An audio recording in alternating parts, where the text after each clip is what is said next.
From Keno Veterans Memorial Stadium in Tucson, Arizona, this is Sunbelt College Baseball Summer League, the featured game. Hi there, I'm glad you're there. Alan Scott with the webcast of the soon-to-start game between the Rincon Knights and Team Tucson. Both teams are coming off losses. The tougher loss was that of Team Tucson, getting off to a 7-run margin over the league-leading Aztecs in the first 4 innings, only to lose 14-13 with the bases loaded in the bottom of the ninth. For Team Tucson, the loss was their third in a row, all 3 to teams above them in the standings. The Rincon Knights have come out on the short end of 2 in a row, the most recent being a blowout after they went to the 9th inning to get beat by just 2 runs in the first loss. In the Sunbelt College League, if a game is tied after 9, there's only 1 more inning. If it's still tied, that's where it stands. In their first meeting this season, the Knights and Team Tucson tied at 7-7. The second game was won by Team Tucson 16-3. In that game, Team Tucson plated 12 runs over the first 4 innings and never looked back. The hitting stars for Team Tucson were Matthew Hackman and Saul Suazo, each with 3 hits, and William Dryberg, who drove in 3 runs with his 2 hits. The other games scheduled in the Sunbelt College League tonight on the South Fields. Here at the Keno Sports Complex, we'll see the league-leading Aztecs play against the Old Pueblo Kings. And while a battle for second place will be waged between the 2 9 and 4 teams, the BNL Rockets and the Cochise Stars will be keeping an eye on both games for you. In a minute or two, we'll check out Friday's scores, look at the current standings, and get tonight's game started. But first, I'd like to ask you to hear about the Sunbelt College Baseball League sponsors and ask you to support them as they support us. We encourage you to do business with these sponsors, but even if you don't, please at least let them know that you appreciate their support of the Sunbelt College Baseball and this webcast of the games. Tonight's game is being brought to you in part by Jimmy John's Restaurants, Best Western Tucson International Airport Hotel and Suites, Firestone Complete Auto Care, Chewy's Mesquite Broiler at 22nd and Cobb, Elite Sporting Goods, Pima County's Keno Sports Complex, O'Reilly Chevrolet, Cazal Fire Protection Company, Stop and Go Driving School, Goliath Auto Sales, and by the Rincon Financial Group. Just a quick note, if you'd like to see any of the games webcasted this season, just go to YouTube, search Alan Scott Channel, that's A-L-L-E-N, and Scott with 2 T's, Alan Scott Channel. Click on the icon and scroll down to the game that you'd like to see. Quickly looking at today's schedule, we have the Rincon Knights and Team Tucson getting ready to line up for the national anthem. On the South Fields, it'll be the BNL Rockets against the Cochise Stars, both teams in second spot, both teams 9 and 4. And the other game out there, the Aztecs, the league leader, will be going against the Old Pueblo Kings. Results from Friday's games: Team Tucson 13, the Aztecs 14. Tucson champs 17-3 over the Rincon Knights, and the Old Pueblo Kings lost to the BNL Rockets 11-1. The standings, no changes. Everything is exactly the same, 1 through 7. It's the Aztecs in first place. Cochise Stars and BNL Rockets are a game and a half back. Then we go to 4 games back with Team Tucson 6-6. Tucson champs at 5-9, 6 games back. Old Pueblo Kings at 4-10, 7 back, and the Rincon Knights 7.5 back with a record of 3-10. Take a second for our national anthem, and then we'll be back with the start of tonight's featured game at Keno Veterans Memorial Stadium.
Quickly checking out the starting lineups for the visiting Rincon Knights. Leading it off will be Tyler Thomas, and playing first base. Sam Gustafson will be in the second hole playing second base. Ivan Gallego at shortstop. The fourth hitter, Parker Collette, in center field. Peyton Caputo in right field. The designated hitter tonight in the sixth spot will be Kenneth Markle. Dominic Erickson playing third base and batting number 7. Mark Elas, the catcher, number 8. Number 9, Alfonso Pescaria. He is in left field. And the extra hitter tonight in the 10th spot will be Connor Ryan. Looking quickly at the Team Tucson lineup, it'll be Luis Morales, followed by William Dryberg, Patrick McGee, Alex Acevedo, Alex Phillips, Diego Bejarano, Greg McQuillan, Andre Martinez, Manny Carino, and Frank Folsom will be the 10th hitter on the mound tonight. And getting warmed up there for the home team Tucson will be Aiden Ayala. And I've mentioned before that we've had some struggles with our compilations, moving from our electronic scoring system to a cumulative stat for us to be able to use. So unfortunately, I don't have a whole lot on Mr. Ayala.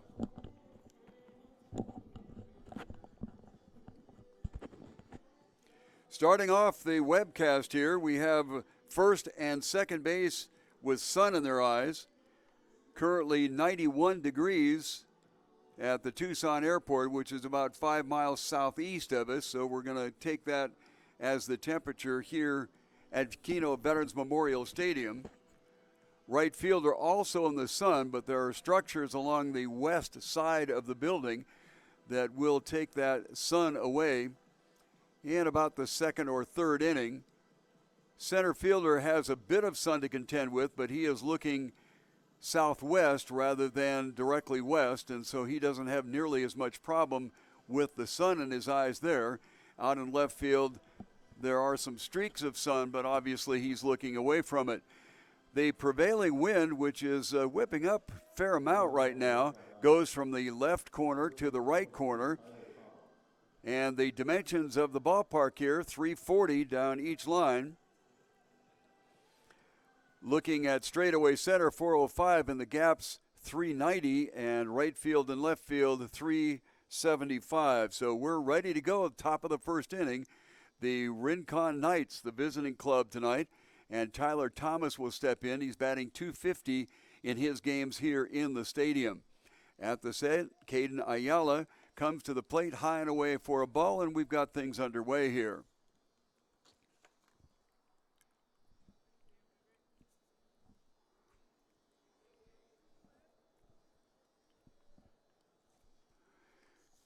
Ayala at the set, 1-0.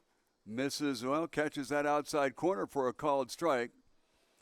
Umpires in this league favor that outside just a bit.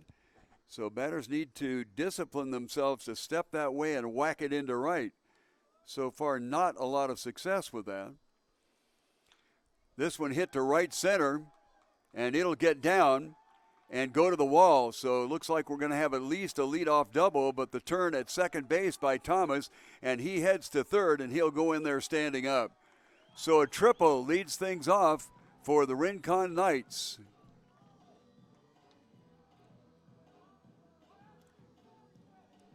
Top of the first inning, and the first runner is on. Booming triple to right center field, rolled all the way to the 390 sign. Hustling over to get it, Patrick McGee, the right fielder, and Alex Phillips, the center fielder, but it split them almost perfectly. Next hitter is Sam Gustafson, hits one to the right, the throw to the plate, and they got him.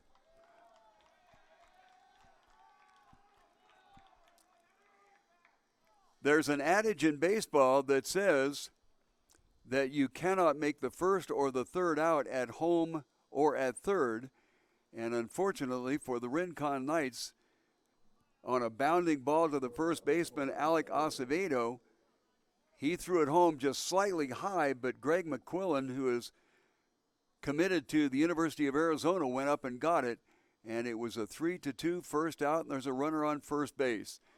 Ivan Gallego, the shortstop, stepping in there. First pitch swinging, misses. His stadium batting average is .500. Ivan out of Luna Community College, that is in Las Vegas, New Mexico. He graduated in the area here this past May at Desert View High School. Down and in, McQuillan goes down and gets it. Count evens at 1-1. So what looked like an extremely promising start for Rincon turns out to be an out at the plate. One out, runner on first base. Sam Gustafson is there on a fielder's choice. Outside corner for a called strike. 1 ball and 2 strikes. We have Carino at third, Morales at short, Frank Folsom at second, and Acevedo at first. Behind the plate, Greg McQuillan will check the outfield in a second. Ayala comes to the plate and misses, and the count will square at 2-2. Left field is Diego Bejarano, center field Alex Phillips, and right field Patrick McGee.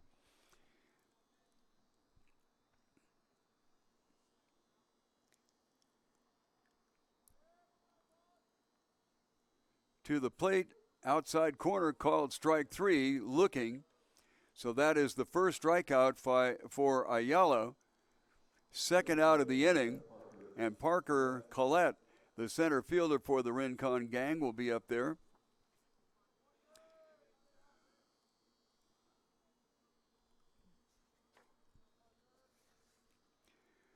Parker having his struggles here in the stadium. 174 is his batting average. But for all we know, he's batting a million out in the south fields. As I mentioned, a little bit of trouble with our electronic scoring. The scoring itself is just fine. In fact, I've got it right here in front of me, and I can watch the other ball games that are going on. But somehow or other, in the sale from Sports Illustrated down low for a ball to the new company, whose name escapes me right offhand, they somehow lost track of how to get things from the electronic scoring at the site into some sort of cumulative score. 2-0, runner on first, 2 outs. This one whacked between first and second. The runner at first, Gustafson, had to pause for a second for fear of having that ball hit him, so he only gets as far as second base. So this is the second base hit of the inning, and that will bring up the right fielder, Peyton Capullo, with a runner in scoring position and 2 outs in the top of the first inning.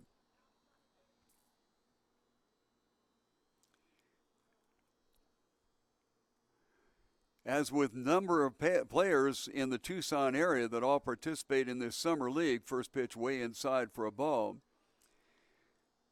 many of them have committed to four-year universities and community colleges in cold weather areas. There are 5 players from Williston State, which is in North Dakota, Williston, North Dakota. And there are 5 of them on this team. This one hit to right field. It's going to get down. The right fielder, McGee, comes up gunning and throws it home. It was way off line, and they did not allow. What's going on here? I don't understand why there's a problem. Now there's a play at first at home, and another player is out at home. Well, there was some holler about somebody going to second base. Apparently, the runner, Parker Collette, missed first base, and they were making a big fuss about that. So 3 base hits in the inning. The ball went out to right field. Patrick McGee came up with it as Sam Gustafson stopped at third, and then with the confusion between first and second, took off again. And the out was from 9 to 2 to 1, and the third out was recorded at the plate. The second out in the inning recorded at home plate, which is highly unusual. And the bottom line is no runs came across, despite the fact that the inning led off with a triple and 2 singles for 3 hits in the first inning. Your Jimmy John's restaurant locations in and around the Tucson area know how much you care about freshness. That's why they spend hours in preparation every day just to make your sandwich in just 30 seconds. You get the freshest breads, all natural meats, and hand-sliced veggies every time. Stop by a store or order online at jimmyjohns.com.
Well, the leadoff hitter for Team Tucson is Luis Morales. First pitch to him, inside for a ball. Emilio Gonzalez is the pitcher. And boy, did Luis Morales have a night last night. He went 4 for 6 in that game against the Aztecs. Unfortunately for Team Tucson, they came up on the short end of a 14-13 ball game. Luis batting .542 here in the stadium, and it was not hurt at all by that 4 for 6 performance last night. In the second spot will be William Dryberg. He's the designated hitter tonight as we have a 1-1 count. Kind of an off-speed pitch and a semi-swing bunt. The pitcher, Gonzalez, grabs it and gets it to first base for the first out of the bottom of the first inning. The third hitter in the inning is scheduled to be Patrick McGee. William Dryberg stepping in. He had a tough night last night, was 0 for 4, batting .308 here in his stadium appearances. We'll check the infield for the Rincon Knights here in just a second as we look for the first pitch to Dryberg, who is the designated hitter. This one wrapped through the middle wickets. Gonzalez almost came up a soprano there as the ball went right between his legs and into center field for a base hit. Looking at the infield for Rincon Knights, it's Dominic Erickson at third base, Ivan Gallego at shortstop, Sam Gustafson at second, and Tyler Thomas at first. That will bring up Patrick McGee. McGee, .393 in his performances here at the stadium. He went 2 for 5 last night. Looks at the first pitch inside for a ball. 1 out and a runner on first base via a base hit right through the wickets, or the 5-hole as they say, with the pitcher Gonzalez moved to first and nothing happening there. The on-deck hitter is Alex Acevedo. Acevedo had himself an evening last night going 3 for 6, so they really had the guns out last night. Off-speed pitch hit right up the middle. Second baseman gets over and grabs it. Gustafson steps on the bag, and it will be a unassisted out to the second baseman, first baseman, and the pitcher's delight, a double play there with the first out at second base and the third out at first, and that will end the inning without regard to the fact there was a base hit. It was a 3-up, 3-down inning, and after one full inning of play, our score is 0-0. The Best Western Tucson International Airport Hotel and Suites features spacious guest rooms and 2-room suites with an upscale, contemporary decor. Guest room amenities include complimentary internet, refrigerator, coffee maker, and in-room safe. Plus, you can watch premium cable channels on a 42-inch flat-screen HD TV. Many rooms have patio doors opening out into a tranquil courtyard. A best place to stay, Best Western Tucson International Hotel and Suites. Hello, everybody. Okay. Thank you. That would have been fun, wouldn't it? You got him? Oops. I'd have found out quick enough, I guess. Well, Liam will be real quiet up here. He'll be just fine. Because if he's not quiet, I will cut his head off. Okay, thank you. Glad you saw that.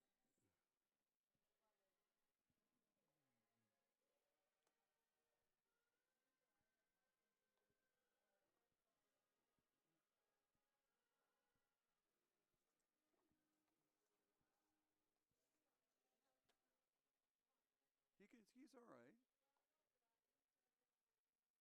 Okay.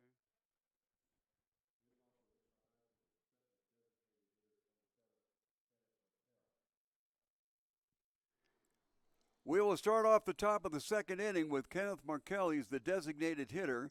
Then we'll go to Dominic Erickson, who's playing third base tonight. And finally, the catcher, Mark Islas.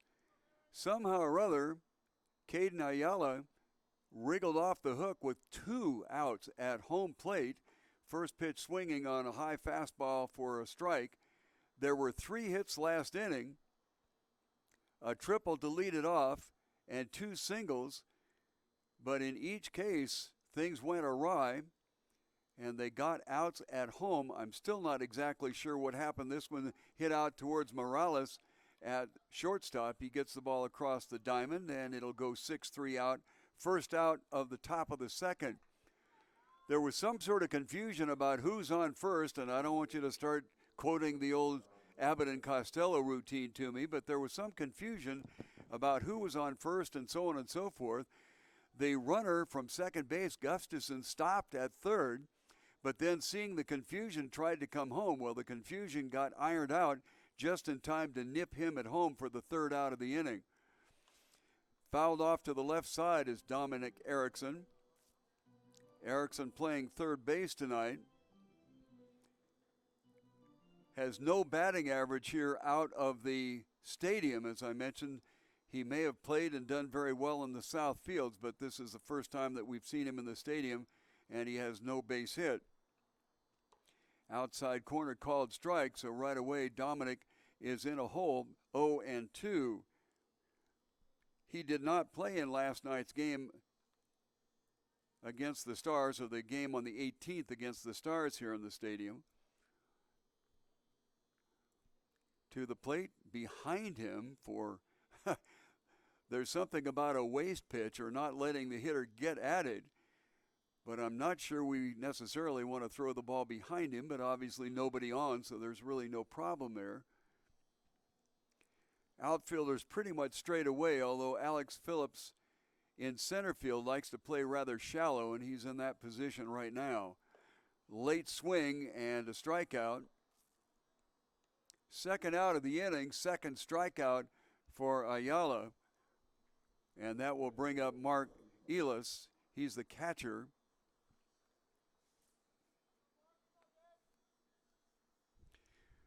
Mark batting .286 here in the stadium.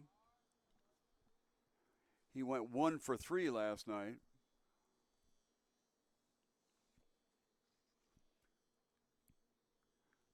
Mark graduated from South Point High School. Off-speed pitch high, misses for a ball. Goes to Greenville University, somewhere in the greater state of Illinois. I'm just going to kind of guess it might be in the greater Chicago area, one of their burbs there or something. The sun that bothers first and second, this one lifted high towards the second baseman, Frank Folsom. He backpedals and misses it. So an error on the second baseman. He may not have touched the ball, but I'm not going to be as kind as they do rock it up as an error. It was a high pop fly to the right side, and Folsom kept backpedaling and backpedaling, and then reached up and unable to get a hold of it. Alfonso Pescaria is the next hitter. High inside, tight fastball swung on and missed. So with 2 outs, a runner on first base via the error. Probably seen a few too many errors in the stadium here. Last night there were 6 between the two teams, and there have been occasions that there have been quite a few more. Ball inside, so the count goes to 1-1. Pescaria is playing left field, and he'll be followed by Connor Ryan if they don't get an out here.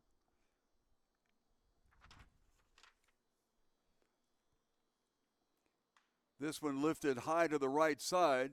Folsom after it, the first baseman out to get it, and somehow or other, Frank makes amends for his error and reaches out and grabs the ball in between the first baseman Acevedo and the right fielder Patrick McGee. So that is the third out of the inning, and there's no harm caused by the error, and there's nothing across here in the top of the second inning. So after 1.5, we're all tied up between the Rincon Knights and Team Tucson. Firestone Complete Auto Care is your go-to tire store in the greater Tucson area. Find the right tires online or in the store. There are 5 locations, one at 7950 East Speedway, 4800 block of East Sunrise, 290 West Wetmore Road, 3501 East Broadway, and 2400 block of North First. Anywhere you go for Firestone Complete Auto Care, you won't be disappointed.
We go to the bottom of the second inning. The leadoff hitter promptly smacks one into left center field. It may have enough legs to get to the wall. In fact, it does. Morales he holds up at first base. That's Acevedo, the base hitter. And he gets a double to start things off here in the bottom of the second inning.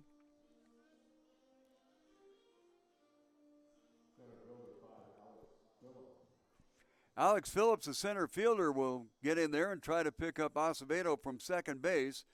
Phillips in last night's ball game was 0 for 2, got 3 walks. Looks at the first pitch as a ball.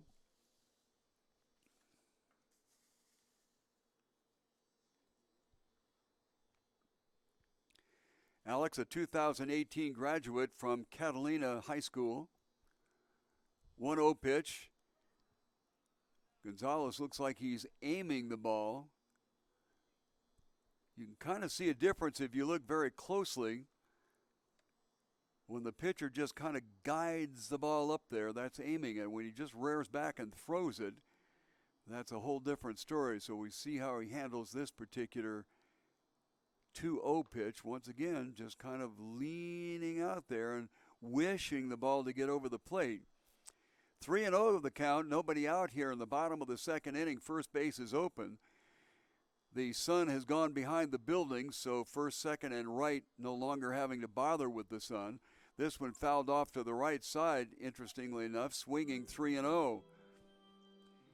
In this case, you kind of like to challenge the pitcher to make sure that they throw strikes.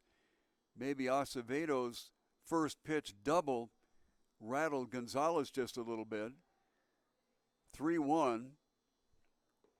Outside corner, he finally gets it, and it's 3-2. Diego Bejarano is the next hitter in the lineup for Team Tucson.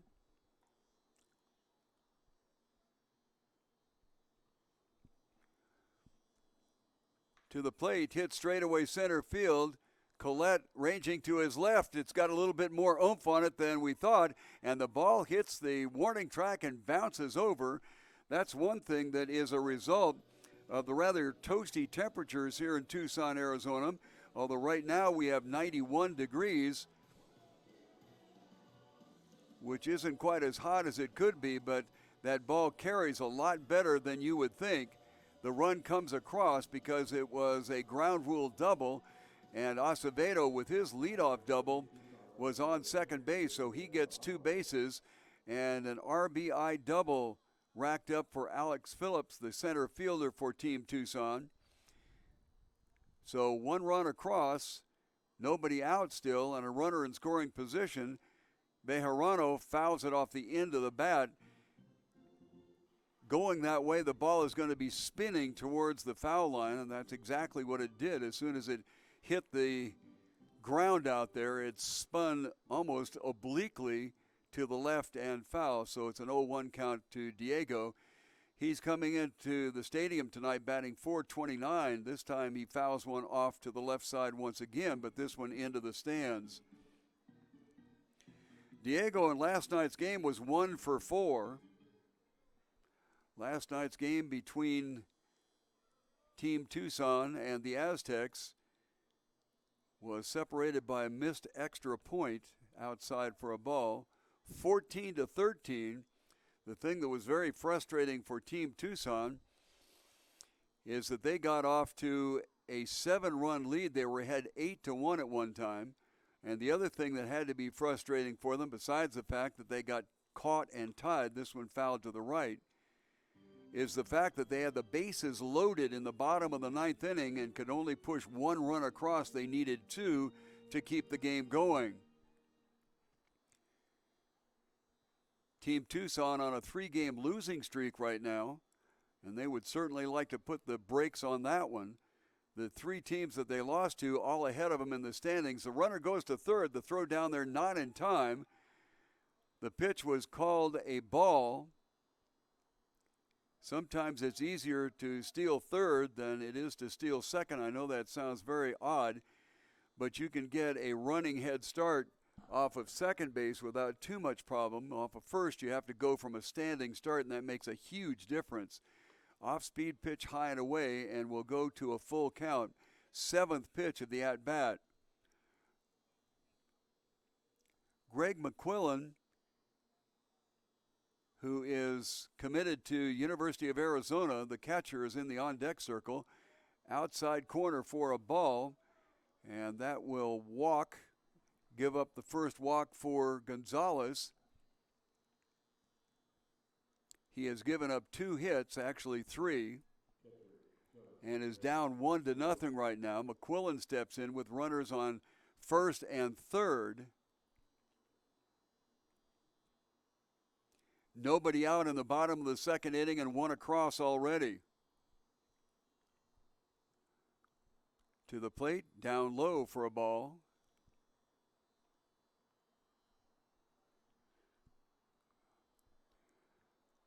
Erickson is about a step away from the grass at third. Tyler Thomas holding the runner at first, of course. And the middle infielders are looking for a double play. Runner from first goes. The ball is inside. 2-0.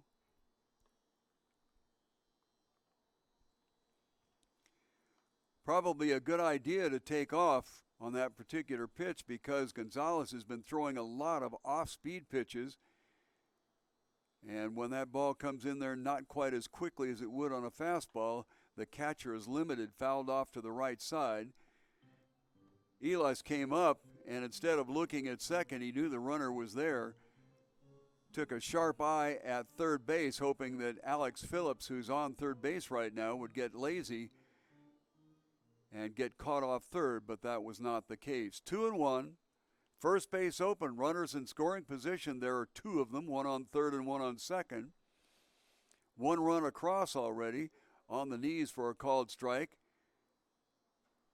And the 2-2 count will square it up to the seventh hitter in the lineup for Team Tucson. At the set is Gonzalez. Takes a long look in and comes to the plate. Once again, looks like he just guides that ball. 3-2 count. Not a time to get careless as a pitcher because you do have first base open.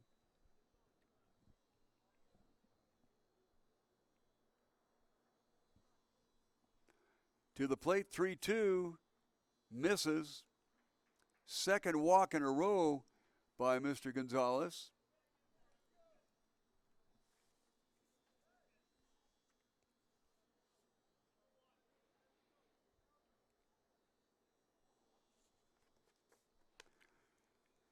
And we'll have a courtesy runner go in, Geraldo Garcia. They do that in this league, especially for the catcher, because they want the catcher to be able to put gear on. The infield is in, first and third. Well, they're loaded, excuse me. This one lifted high behind second base. Trouble, it's going to drop in between everybody. Sam Gustafson out there trying to get it going. Throws it over to third base, and the third baseman covering there could not hang on to it. All the runners had to stop. I was about ready to say I was surprised that they did not call that an infield fly rule, but it was a struggle, especially since the infielders were drawn in.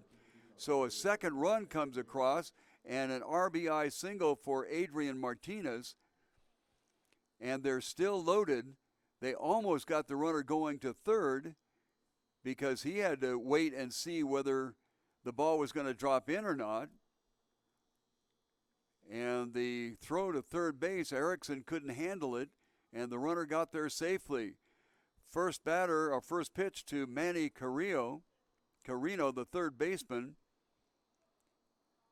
drops down low for a ball. So 2 runs across here in the bottom of the second inning. Now there, Gonzalez reared back and threw the ball. Maybe that's his concern. When he's been throwing the ball hard, he's been missing. So then he comes up and tries to guide the ball there. That was another one of those pitches where it looked like he was trying to guide it to a certain spot. Need to rear back and throw that pill. No place to put him. The bases are loaded. Carino with a 3-0 count. Outside corner for a called strike. 3-1. The on-deck hitter is Frank Folsom. Manny stepping in there batting .350 in his stadium appearances. Inside misses. And an RBI walk for Manny Carrillo. That will bring another runner in. They are still loaded. We have McQuillan, or the runner for him, I should say. That is Geraldo Garcia at third base. At second base is Adrian Martinez, the extra hitter, and Manny Carino is at first, all loaded up, and a little conversation between Elas, the catcher, and Emilio Gonzalez. The 10th hitter in the lineup, Frank Folsom. Folsom has been out the last couple of games a little under the weather.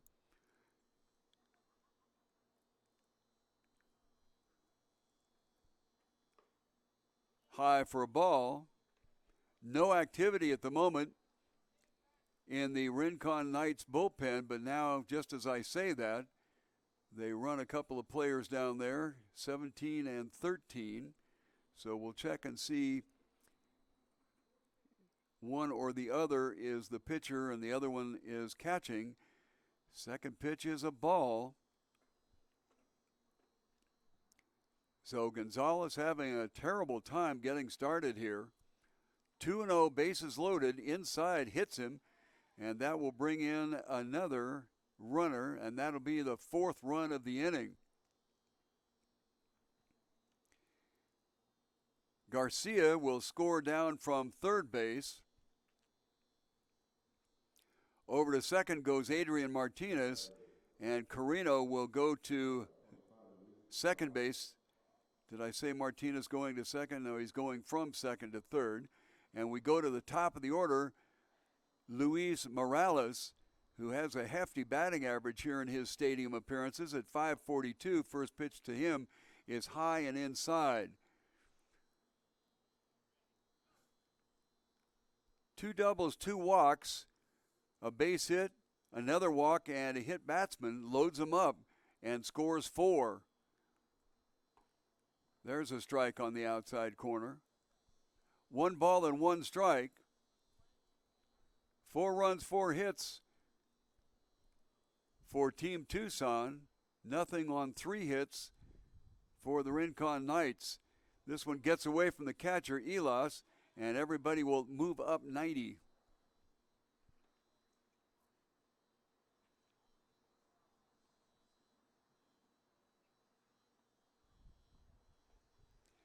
Move Carino over to third on the wild pitch. Folsom to second. And a 2-ball, 1-strike count for Morales. And I think I mentioned earlier that Luis had one heck of a game last night. 4 for 6. This one fouled off the face mask of the catcher, Mark Elas. Doesn't appear that he got affected there. 2 balls, 2 strikes. Elas grounded back to the pitcher in the first inning for the first out of the game. Infield is in, which elevates the batting average of the batter by about 60 points, and this one right back through the wickets of Gonzalez. That's the second time he's had a ball hit right between his legs. The play at the plate got him. So they got something out of it at least. A run-scoring single credited to Morales. The run from third did score, but Frank Folsom, trying to score from third, got gunned out at the plate, and that will be the first out of the inning, without regard to the fact that we have 6 runs across here in the bottom of the second inning, and that'll bring up William Dryberg. He's the designated hitter tonight. He got a base hit in the first inning. Things looked promising for Team Tucson at that time. But then a ground ball up the middle. Sam Gustafson grabbed it, stepped on second, and threw to first to get a double play and get out of the inning. Something that Gonzalez would pray for right here. Ball is hit off the end of the bat. And William, who is an aggressive hitter at the plate, is in the hole 0-2.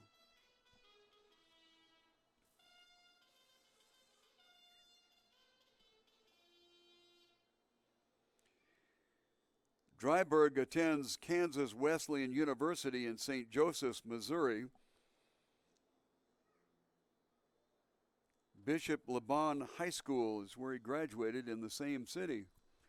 To the plate, down low, 2-1. Patrick McGee is the on-deck hitter. He is the one that had the unfortunate, at least for himself, to hit it right near the bag at second and hit into a double play. Rip down towards shortstop. Up with it is the shortstop, Gallego, who then steps on second, throws wildly to first, and they go to first base on the overthrow, and they missed him. So, unassisted to the shortstop for the second out of the inning at second base. The throw to first base on the fielder's choice was an error, and that means that Dryberg goes to second base on the throwing error for the shortstop rather, and we have 2 outs here and a runner at second base with Patrick McGee coming up.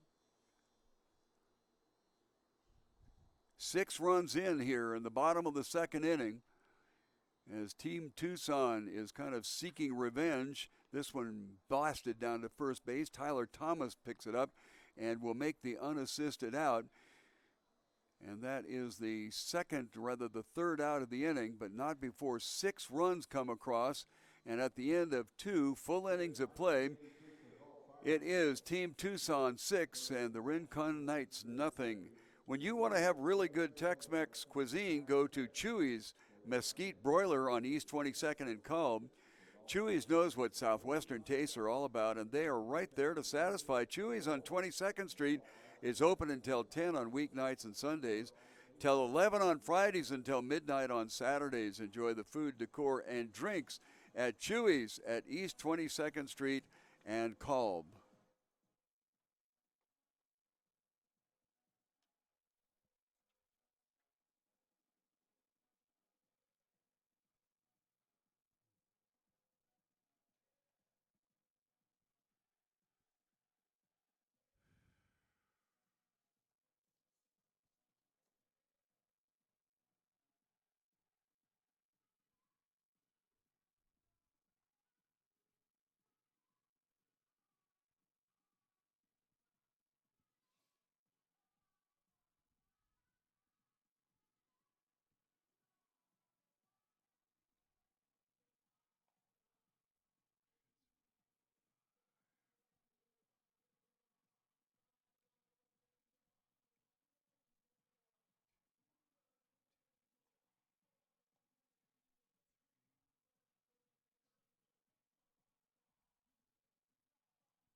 To the top of the third, and a comfortable lead right now for Team Tucson, 6-0. They bounced 6 of them across in the bottom of the second inning.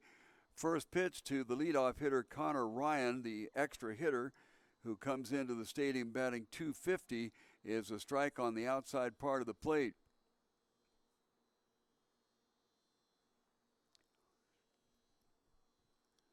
Oh, 1 pitch, fouled off of the top of the catcher's mask. McQuillan doesn't seem to bat an eye, and Ryan is in the hole. 0-2.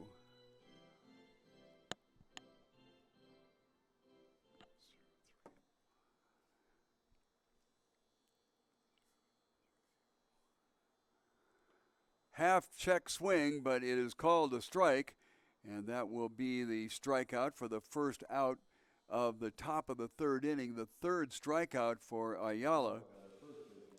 Ayala opened the inning with his 24th pitch, so very economical over 2 innings, had 13 pitches in the first and 10 in the second. Now in the third inning, we go to the top of the order, Tyler Thomas, who led things off with a booming triple to right center field. Looks at the first pitch for a called strike. Sam Gustafson, the second baseman, is in the on-deck circle. 0-1, nobody on and 1 out. Inside, almost catches him on the belt there, but it is a ball, and 1-1 goes the count.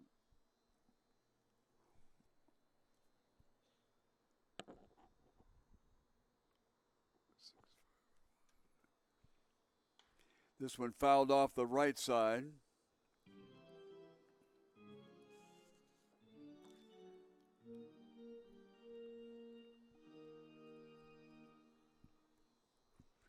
One ball and 2 strikes.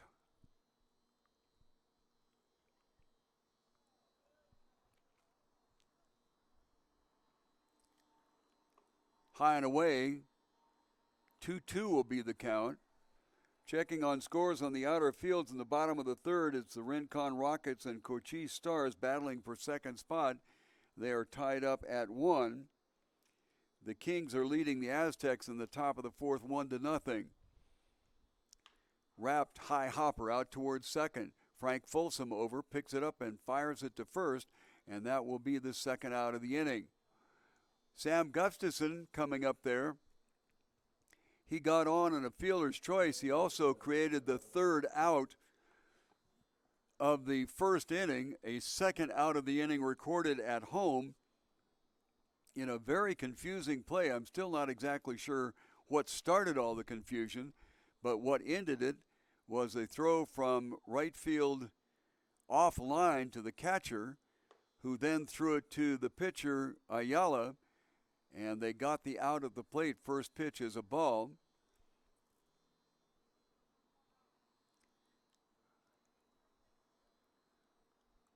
One ball, no strikes. Fouled off to the left side. It'll make the seats, even though Carino kind of wanders over that way to give it a howdy-do. Lands a couple of rows behind the dugout. The players are indicating to whomever got it behind the dugout that they need the ball back. This is not like the big leagues where you get to keep them. 1-1 pitch. Fouled off the end of the bat. And just by Sam's body language, it looks like he was really upset that he didn't get that one. Of course, the left-hander was about 2 steps out of the batter's box. When the contact was made, he was trying to leg one out there before he even got the bat on the ball. 1-2 is the count. Nobody on, 2 outs in the top of the second inning. Tried to go kill switch, and he got it. On the knees, called strike, looking. And that will be a 3-up, 3-down inning here. In the top of the third against the Rincon Knights, they have pushed nothing across, and to this point have the 3 hits that they got in the first inning. And unfortunately for them, with the 3 hits, including a triple, they have been unable to push a run across. So after 2.5 innings of play, it is Team Tucson 6 and the Rincon Knights nothing. Elite Sporting Goods is a store specializing in equipment and uniforms for all sports. They also do company equipment and printing and things like that, as well as school uniforms. Now, they have a full range of services, including silk screening, embroidery, heat press, custom printing, banners, and a whole lot more. Elite Sporting Goods is over there on South Campbell. They're at 3640. Stop by, call, or find them on the web. Elite Sporting Goods.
New pitcher will be on the mound as we start off the bottom of the third inning.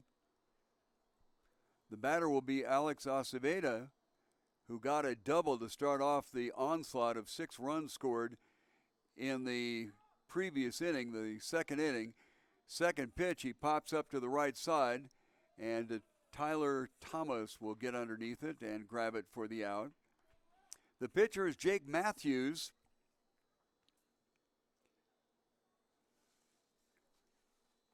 Jake Matthews out of Rockford University, also in Illinois. I'm going to assume that it's in the city of Rockford. He's a 2016 graduate of Catalina Foothills, so he will be out there to try to stem the tide. First pitch swinging is Alex Phillips. Lifts it way out to center field, and a running one-handed grab by Parker Collette on a deep fly ball to center field for the second out of the inning. So first pitch swinging.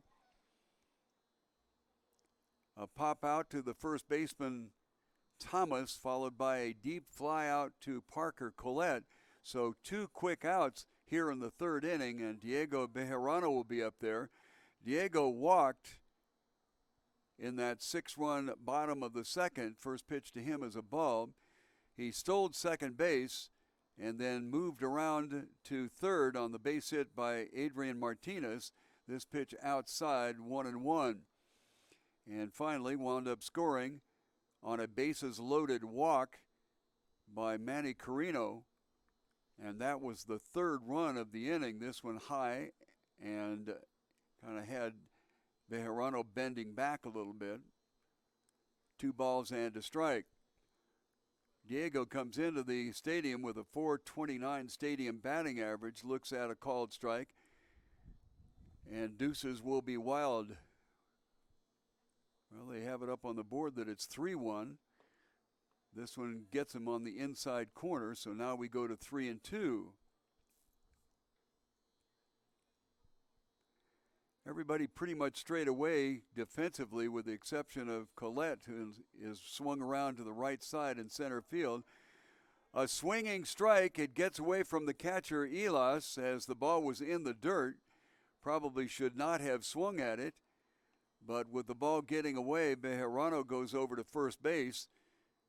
With 2 outs, they have a runner, and Greg McQuillan comes up here. Greg got a walk in the second inning and was the 4th run to come around in a total of 6 in the inning. So Emilio Gonzalez has a rude awakening here in the 51st game of 88 scheduled for the Sun Belt League this year. To the plate outside corner for a called strike. We have webcasts every night except Wednesday and Sunday. Of course, you're always invited to come on down to the ballpark. Even though it might be a toasty warm day, it does have a tendency to cool down pretty quickly in the evening, not where it gets cold. Swung on and missed outside corner for a strike. Started the evening at 97 degrees, and we are down to 91 now. At the set, 0-2, 2 outs, runner on first. Change up, hit out towards Gallego at short, and he'll go to second the short way, and that will be the third out of the inning. So nothing across here in the bottom of the third, but that doesn't resolve the situation as Team Tucson has a lead here of 6-0 after 3 full innings of play. It needs to be Keno Veterans Memorial Stadium for the 4th of July. Listen to this. A spectacular fireworks show, he stammered, will be following a 7-inning all-star game that starts at 6:30. Gates will open at 5, however, and probably get down here early because it's open seating, and we wind up with people on the grass and the grass in the outfield and down left field line. Anyway, there'll be dollar hot dogs, giveaways, kids fun zone, games with music and much more. All this for just $4. Not only that, if you buy advance tickets, you can get free parking. So those advance tickets are on sale at Pizza Hut, Food City, and Cactus Bowl. Keno Veterans Memorial Stadium, 4th of July. As they used to say in the old days, be there or be square. Gates will open at 5. And the game will start at 6:30. Fireworks will probably be popping off around 9 o'clock.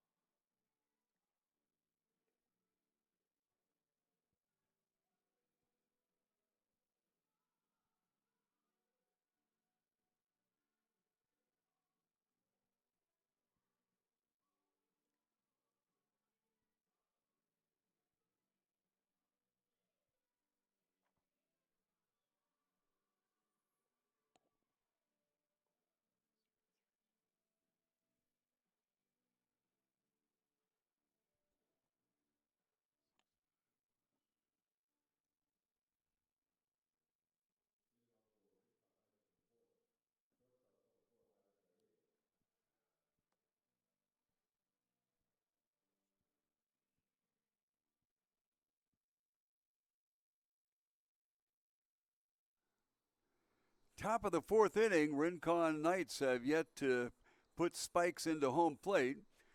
First pitch to the shortstop, Ivan Gallegos, is going to be a strike on the outside corner. Ivan looked at a called third strike in the first inning.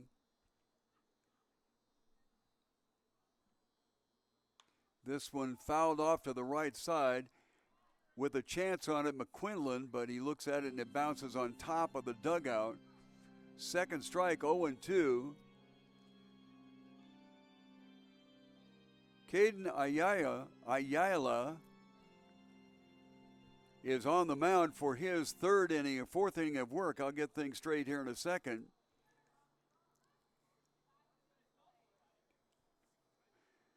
He's had 13 pitches in the first inning, 10 in the second, and 12 in the third.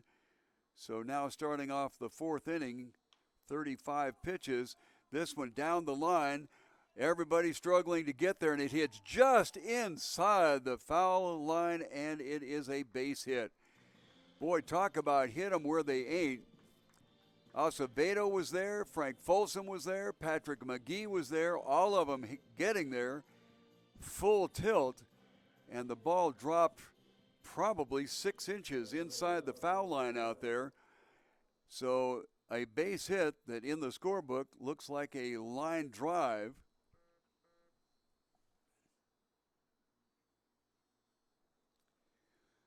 Parker Collette will be the next hitter. Got a base hit in the first inning, got around to second.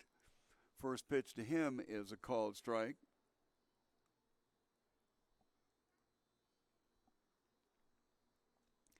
Bring you up to date on some action out on the south fields here in a second. 0-1 pitch, way inside, and McQuillan did a good job snaking an arm out there and grabbing it before it got to the backstop.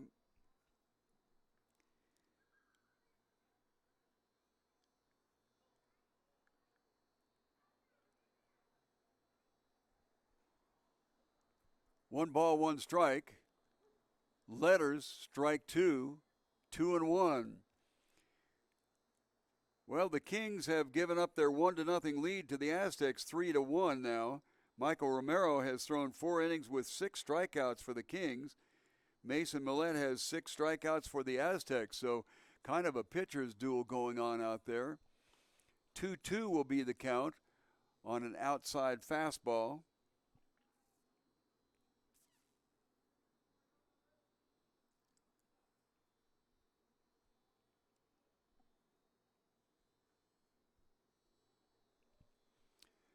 Two, 1 on, nobody out, and we'll go 3-2 on this one.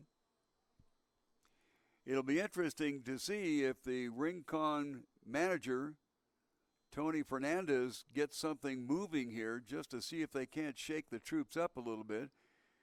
Parker Collette, the center fielder, the runner stays. This ball hit out towards shortstop. Morales grabs it near the bag, steps on it for the out, and throws it to first base for an unassisted out at second and a throw to first, and they call that a pitcher's dream. The double play that the pitcher prays for, the double play. So all of a sudden, 2 outs, nobody on. In the top of the fourth inning, Peyton Capullo, who got a base hit in the first inning, and it was his hit that started all the confusion as to who was staying on first and who was moving to second, and they thought maybe a runner had passed another runner. In all the confusion, Sam Gustafson stopped at third, and in the period of time that everybody was trying to figure things out, he broke towards the plate, 1-1 count, and got thrown out at home. It was the second out recorded at home, as Tyler Thomas, who got a triple in the first inning to lead things off, did not let a ground ball go through on the right side and was thrown out at the plate. This one, a high hopper up the middle, and this time Luis Morales will not get to it, and the base hit is recorded. That is the 5th base hit so far that Rincon has gotten, and you would think after 5 base hits that they would have something on the board, but they have been snake bit tonight. And that will bring up Kenneth Markle. Markle is the designated hitter. He grounded out to Morales in the second. 2 outs on the double play, but a runner now on first base. And the pitch a called strike. Temperature has dipped down to 88 degrees. We started the evening at 97. So it has cooled off quite a bit here as the lights are completely taking over at Keno Veterans Memorial Stadium. High and away for a ball. 1-1.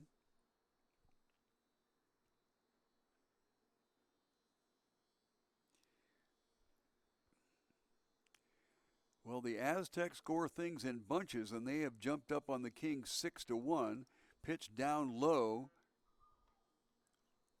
2-1.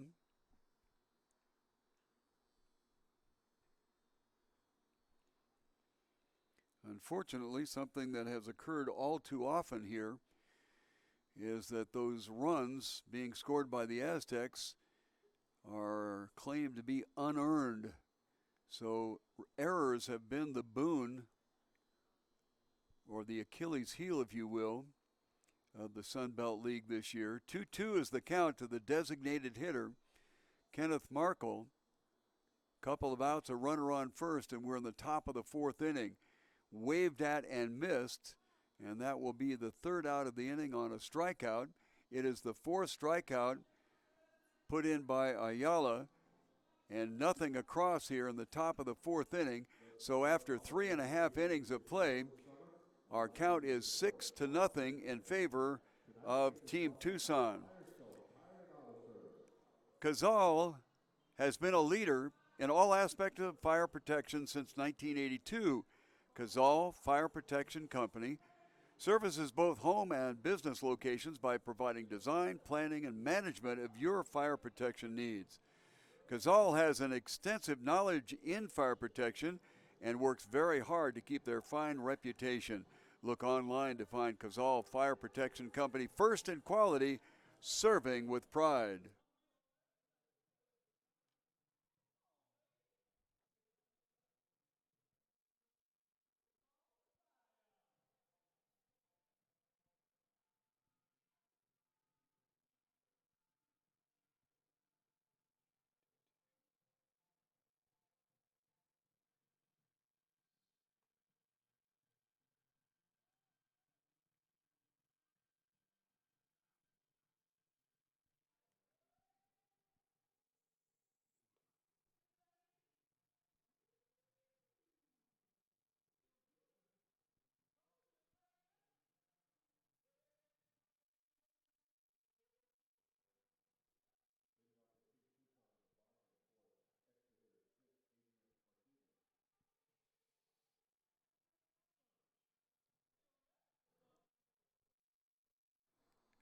To the bottom of the fourth inning, with the count 6-0 in favor of Team Tucson.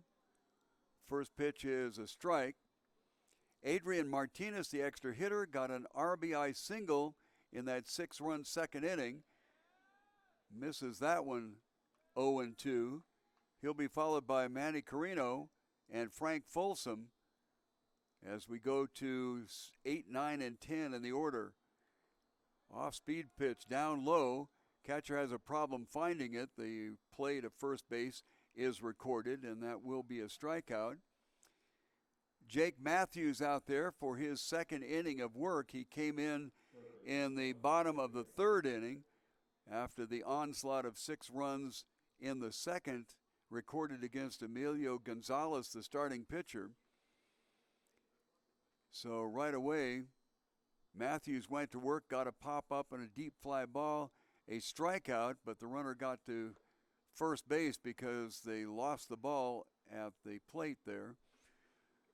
But the third out was recorded at second, 6-4, and that's how things shaped up for his first inning. Second pitch inside for a ball. Carino comes into the ball game batting .350 here in the stadium. He got an RBI walk in the second inning. So after going 0-2, Matthews now 2-0. This one high and away, and it'll go to 3-0.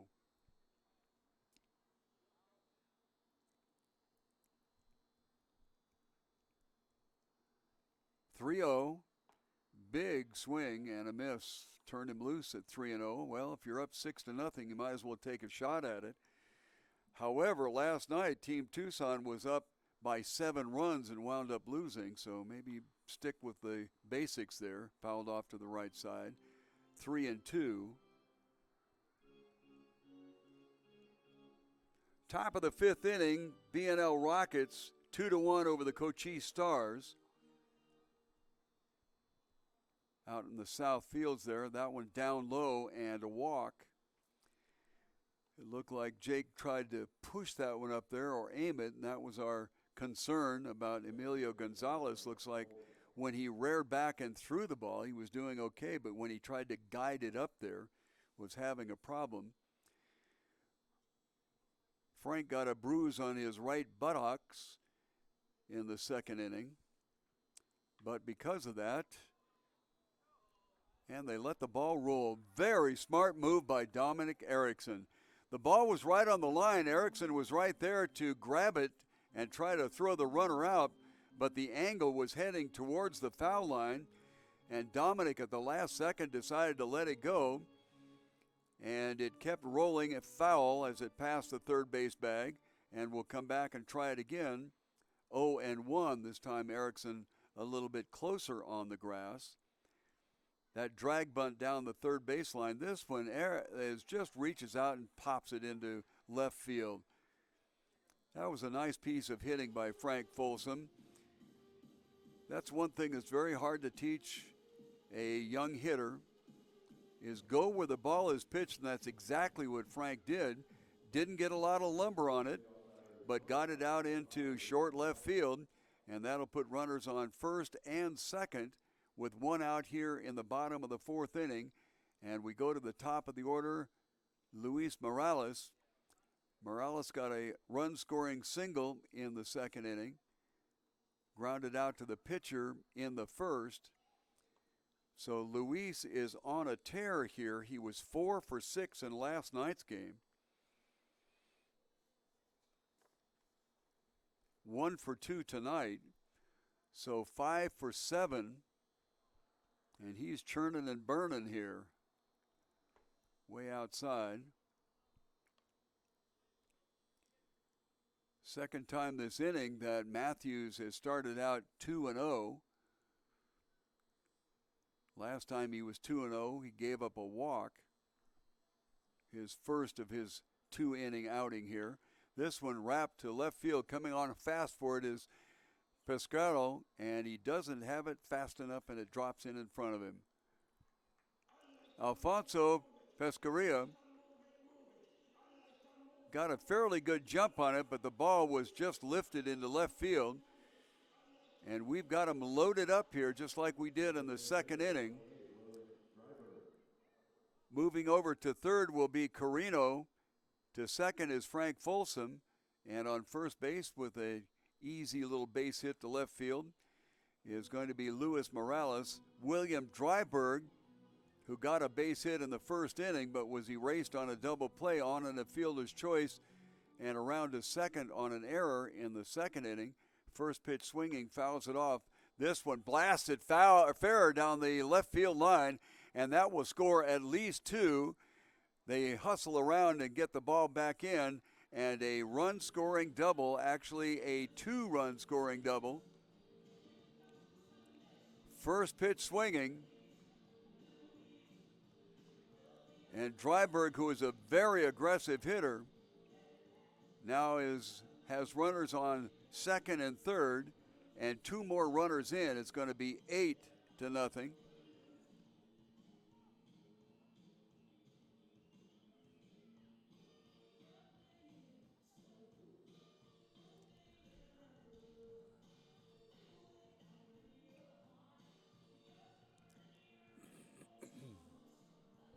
Going to bring in a relief pitcher here.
Sorry for the extended silence there. I've talked before about the copyright problems without regard to Keno Veterans Memorial Stadium paying all kinds of copyright fees. For some reason, they pick up that music in the background and we get dinged for it again. So I apologize. This first pitch wrapped right up through the middle, and that will score a couple of more. The new pitcher is Angel Marquez, and a 2 RBI base hit for Patrick McGee. That brings Morales around from third base, and from second base, who got on with a 2 RBI double, William Dryberg. And the hits keep on coming here, as the Rincon Knights are having a terrible time stopping the flow. Alex Acevedo is the hitter. He got a double to start things off in the second inning. First pitch to him is a ball. So 4 more across, we've got 10. 10 with only 9 base hits. Team Tucson has committed 1 error, as has the Rincon Knights. The error did not figure into the scoring. This one hit down towards the shortstop, Gallego. He's over to second for 1, to first base, not in time, as Gustafson had a hard time getting the ball out of his glove, and I kind of think that he may have thought that there were already 2 outs. Now there are 2 outs, and Acevedo is on a fielder's choice, and that bring up Alex Phillips. Phillips, an RBI double in the second inning. Deep fly out to center field. Parker Collette went a long way to grab that one. And this in the bottom of the 4th inning. The first pitch will be coming up forthwith after a move to first base, trying to get Acevedo sleeping over there. He was not. Outfield a little bit deeper here. Collette in center field several steps back. First pitch misses on the corner outside for a ball. So Angel Marquez, the relief pitcher here in the bottom of the 4th inning, was greeted with the first pitch with a 2 RBI base hit. Outside corner for a called strike. 1 ball, 1 strike.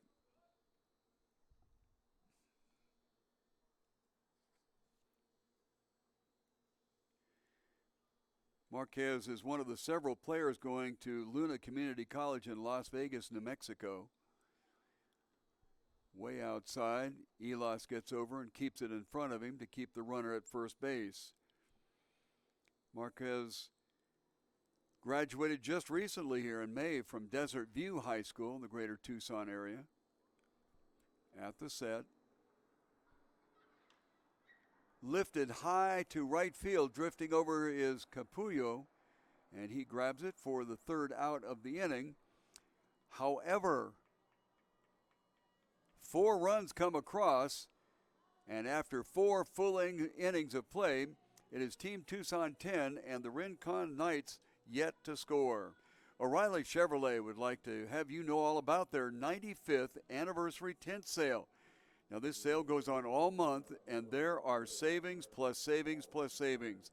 20% off MSRP on the most popular cars, trucks, and SUVs on their lot. Okay, it goes all month, but the key word there, on their lot. So to get the best selection, head on over to 6160 East Broadway. O'Reilly Chevrolet's 95th anniversary tent sale. O'Reilly Chevrolet, the good folks that know how to provide the best in sales and service.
To the top of the fifth inning, it'll be Dominic Erickson, Mark Elas, and Alfonso Pescarera, the scheduled hitters here. First pitch, high and away for a ball.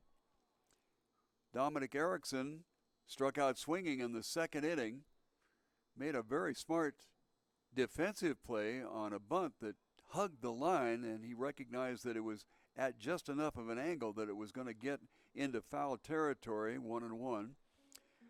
Let the ball go, and it did in fact drift into foul territory, so he did not have to make a spectacular play on it and made a very wise defensive play. So he's up there now with a 1-1 count. Caden Ayala serves up a pitch that is hit into left field. Bejarano comes forward on it. At first, he took a step backwards, but suddenly realized that the ball was not carrying as much as he might have expected, although in this league and this heat, that's something to keep in mind because the ball does carry very, very well. The batter is Mark Elas. Came into the game batting .286 in his appearances here in the stadium. Got on an error by the second baseman. That was in the second inning. Came around to bunt. Carino was well back at third base. But that might be just an opportunity to get Carino in a little bit tighter at third, which he does take 2 or 3 steps in a little bit closer. But he is not really intimidated by the possibility of a bunt, at least this time out. This one blasted hard down to Carino. He can't get a glove on it, and that will be an error on the third baseman. Alfonso Pescarera will be the hitter. He's the left fielder for the Rincon Knights.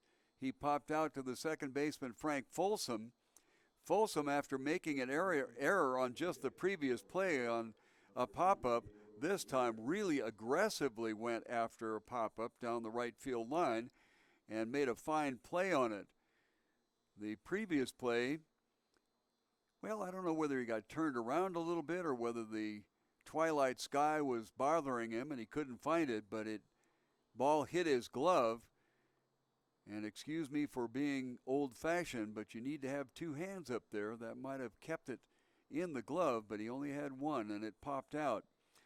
Swinging strike for Pescarera. Ayala came into the inning with only 52 pitches. He's gone 13, 10, 12, and 17. 5 hits he's given up.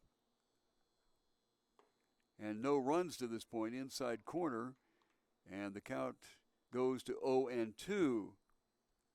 The battery of Ayala and McQuinlan. McQuinlan has signed a letter of intent to the University of Arizona, has yet to get there. Waved at and missed. Strikeout. That's the 5th strikeout turned in by Ayala. And we will go to Connor Ryan, who is the extra hitter. Ryan out of Briarcliff University in Sioux City, Iowa, and it just fascinates me, all of the young players from the southern Arizona area going off to cold weather areas to play their college ball. And believe me, Connor is not the only one in that group. Takes a first pitch called strike on the outside corner. He's listed as Edward, but coaches say that they call him Connor, so we'll go with the Connor. Maybe it's Edwin Connor. Runner goes from first base, the throw down to second. A little short and not in time. So a stolen base for Elas.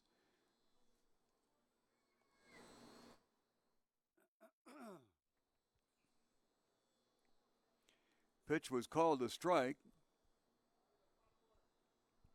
0-2, 2 outs, runner on second. Rincon trying to get anything going here. They haven't come across with any runs through 4.5. Swung on and missed, second strikeout of the inning. It ends the inning. It is the 6th strikeout for Ayala, and nothing across for the Rincon Knights in the 5th inning.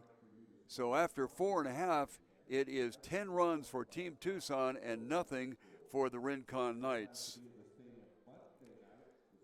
The top Tucson driving school is Stop and Go Driving School. Learning to drive, well, it is kind of a function of passing your test and getting your license, but that's not the only reason. You need to do it to make sure you're safe on the road. Hundreds of thousands of automobile accidents happen every year, many of them fatal.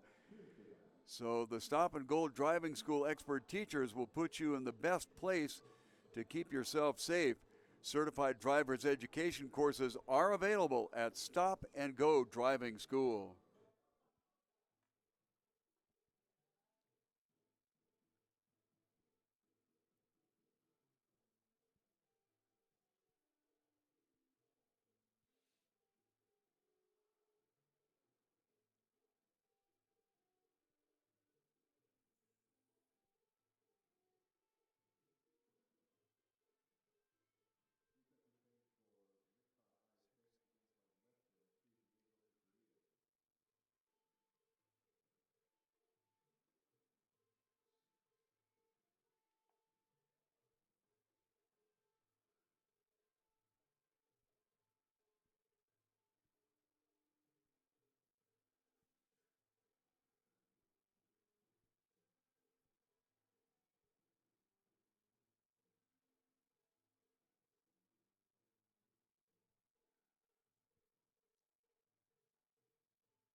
So we're to the bottom of the fifth inning with the 10-run rule in effect right now. So through 7 innings of play, this ball lifted out towards left field. Hustling over for it is Diego Itiras. He is a replacement in the field, and Diego does a fine job getting over there and cutting that ball off. The ball hit to left field by Diego Bejarano, and that is Bejarano's first hit of the evening. He walked in that 6-run second inning, struck out, but got to first base in the third inning. He is on first base with a base hit, and the catcher steps in, Greg McQuillan. McQuillan walked in the second, got on a fielder's choice in the third inning.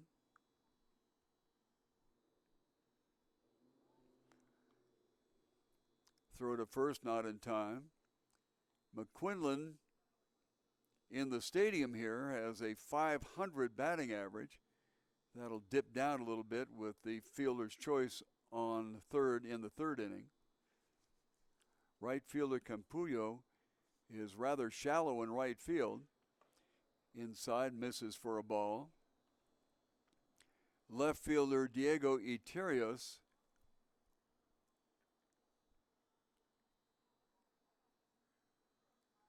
just in and did a fine job hustling over, cutting off that ball, keeping the runner at first base.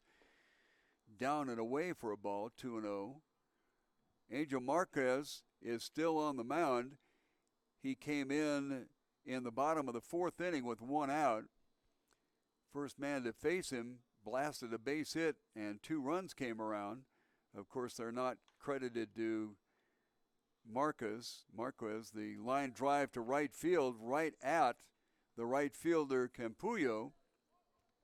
So even though I felt he was somewhat shallow, certainly worked out in his favor there as the line drive was hit right at him.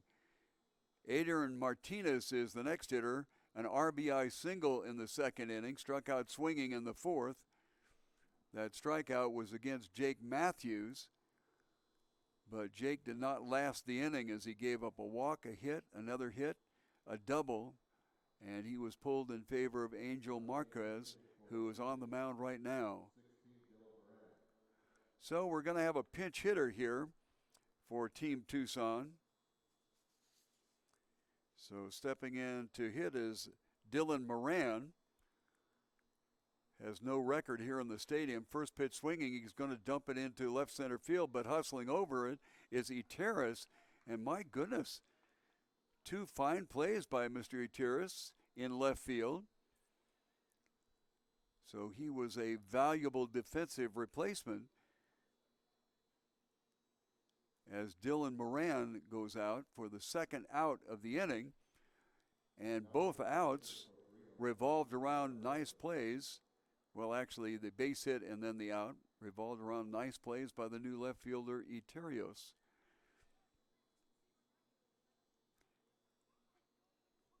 Another pinch hitter stepping in there.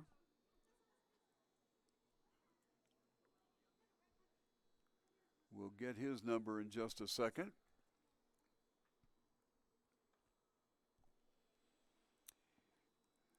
This is number 18. So who is 18? John Hudson, who was the catcher behind the plate last night. Where else would a catcher be? Big swing and a miss, 1 ball and 1 strike. Hudson went 1 for 2 last night, had a couple of walks in his favor.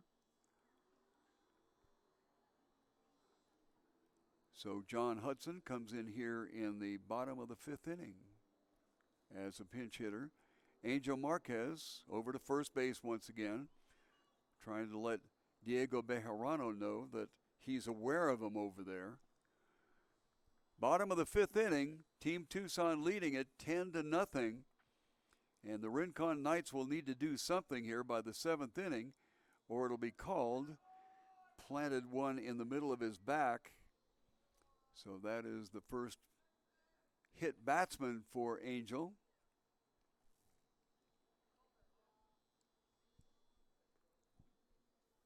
Puts runners on first and second with 2 outs here in the bottom of the 5th inning.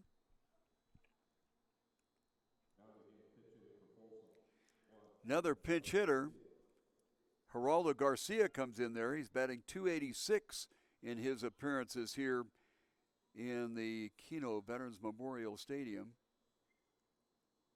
Geraldo Garcia.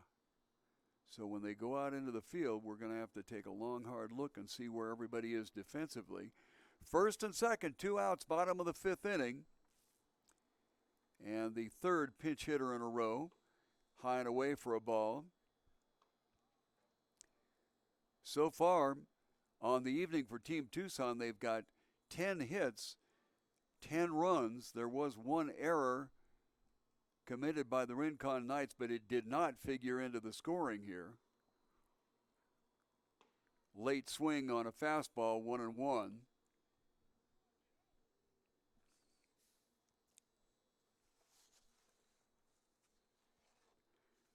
Geraldo is also committed to the University of Arizona.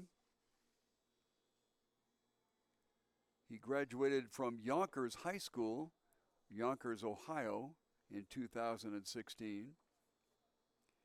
Pitch called a strike, and Geraldo did not agree. 1 ball and 2 strikes, 2 outs, bottom of the 5th inning.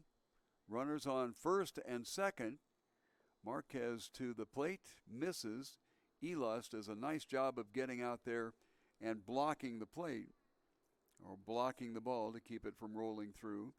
Bottom of the 6th inning, 2-2 tie between the combatants for second place in the league, both at 9-4.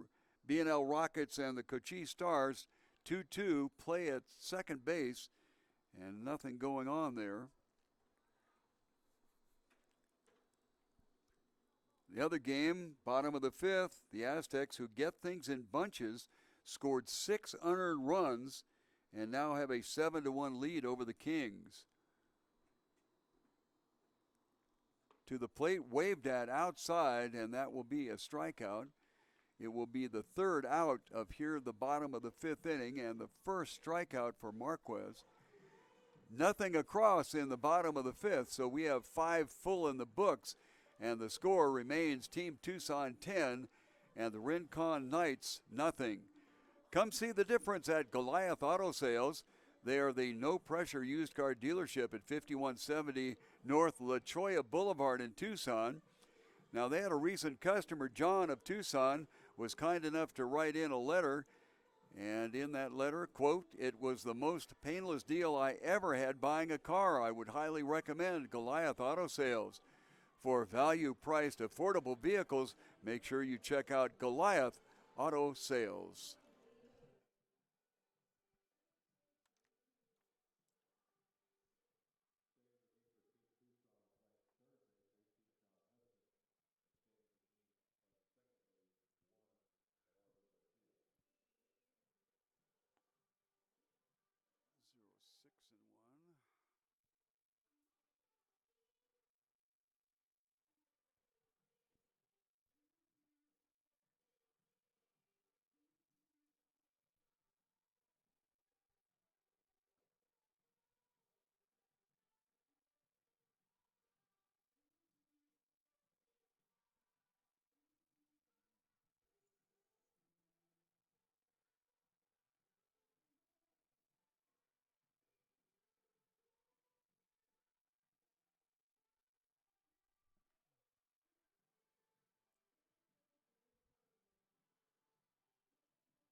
Going to go to the top of the order. We'll get defensive changes as best we can as we move along here.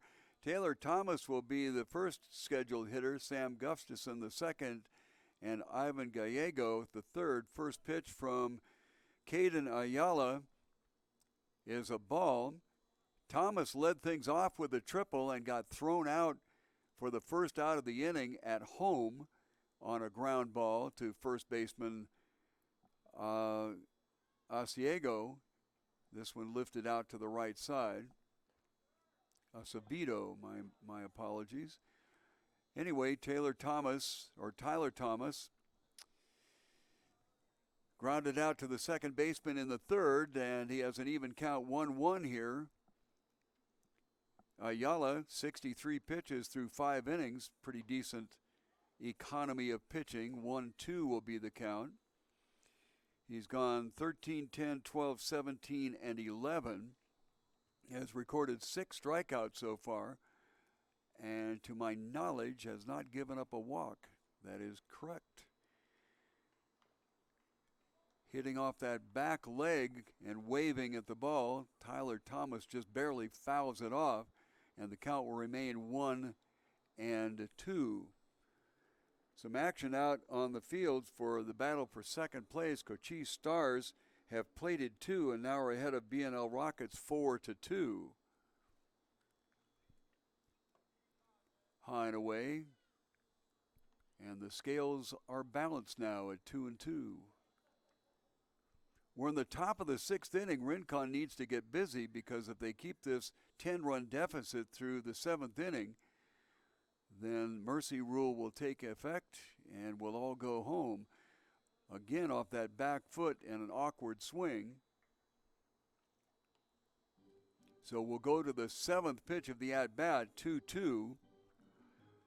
So Thomas, apparently fooled on the last 2 pitches, has kept himself alive by getting the bat on the ball. 2-2. Outside will look like it might have been ball 3, but he swings at it and misses it. And that is the 7th strikeout for Ayala. Try to pick up some changes as we can here. John Hudson is over at third base. He came in as a pinch hitter last inning. That will bring up the batter, Sam Gustafson. Sam got on a fielder's choice. First pitch to him is a ball. That was in the first inning.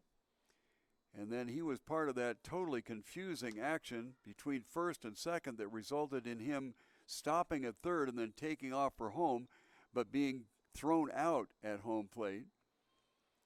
Inside goes all the way to the backstop, nobody on, so no harm, no foul, 2-0. Morales is still at shortstop. Geraldo Garcia has moved over to second base.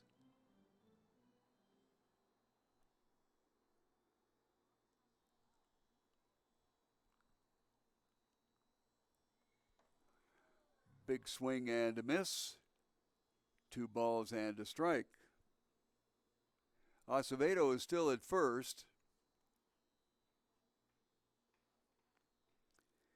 Looking to the outfield, Bejarano, Alex Phillips, and Patrick McGee still all where they started out. And for the second time, we go to a 2-2 count here in the top of the 6th inning. Greg McQuinlan is behind the plate, and Caden Ayala is in his 6th inning of work here. As I mentioned, only 63 pitches through 5 innings. Thrown quite a few here to 2 batters in the top of the 6th. Just down low, and Ayala, I don't believe, agreed. 3-2, nobody on, 1 out. Top of the 6th inning, it is Team Tucson 10, Rincon Knights nada.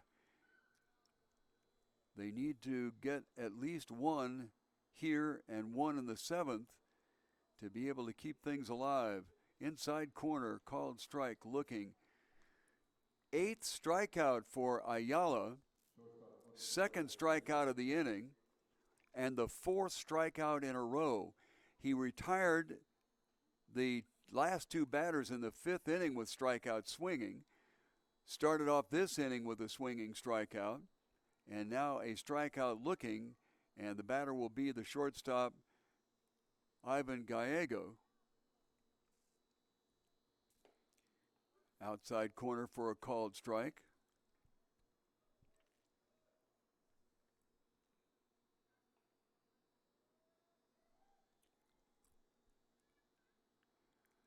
Bases are empty. Infield is back. Fouled off to the right side.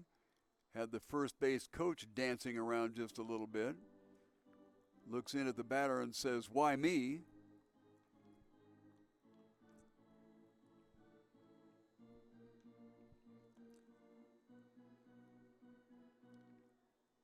"0-2 count here. Couple of outs, top of the 6th inning.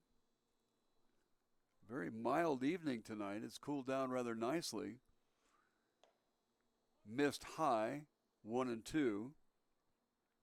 Game time temperature was 97, but it has dropped down 9 degrees, and we are at 88 here in Tucson, Arizona. Little toasty during the summer around here. Outside corner, called strike. 2nd looking strikeout in a row. The 5th batter in a row to go down looking, striking out.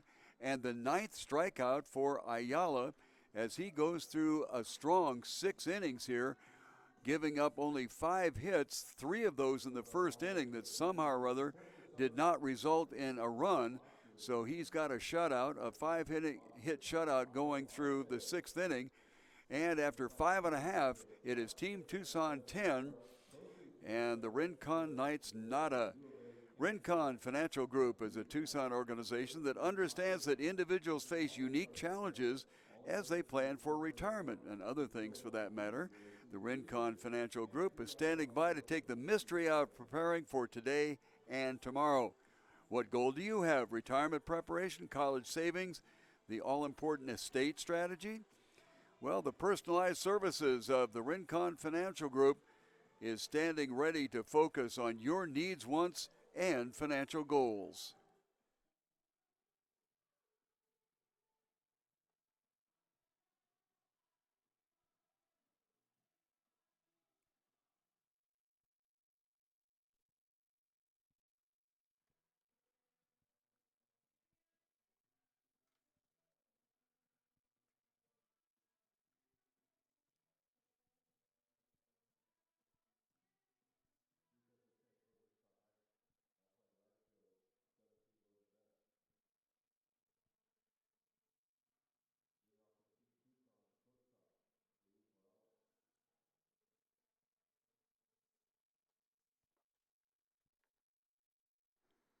Shortstop Morales will lead it off here as we go to the top of the order in the bottom of the 6th inning.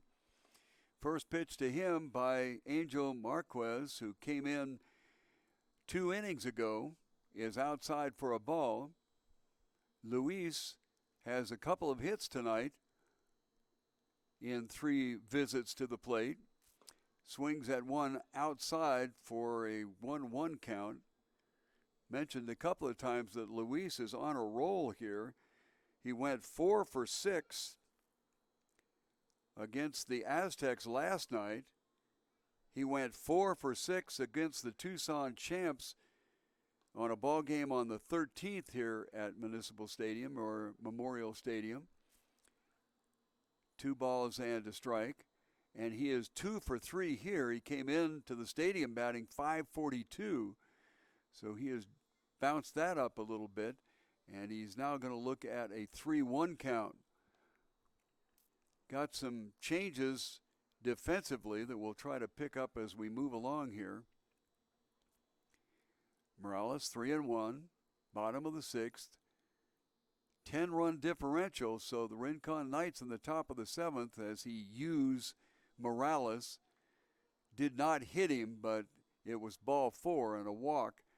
That is the first walk given up along with a hit batsman by Angel Marquez, and that will bring up William Dryberg.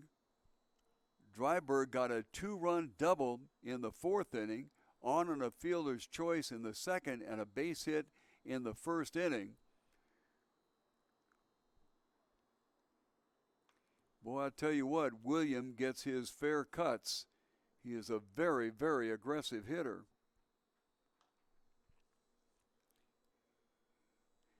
You're not going to see many walks out of Bill D here. 0-1. Middle infielders at double play depth. Of course, Thomas holding the runner at first, and Erickson fairly deep at third. Swung on, a pitch off the plate a little bit, and 0-2. William came into the stadium batting .308. He was the nail in the coffin of Jake Matthews in the 4th inning with his 2 RBI double. This one swung on and missed. First out of the inning. The second strikeout for Marquez.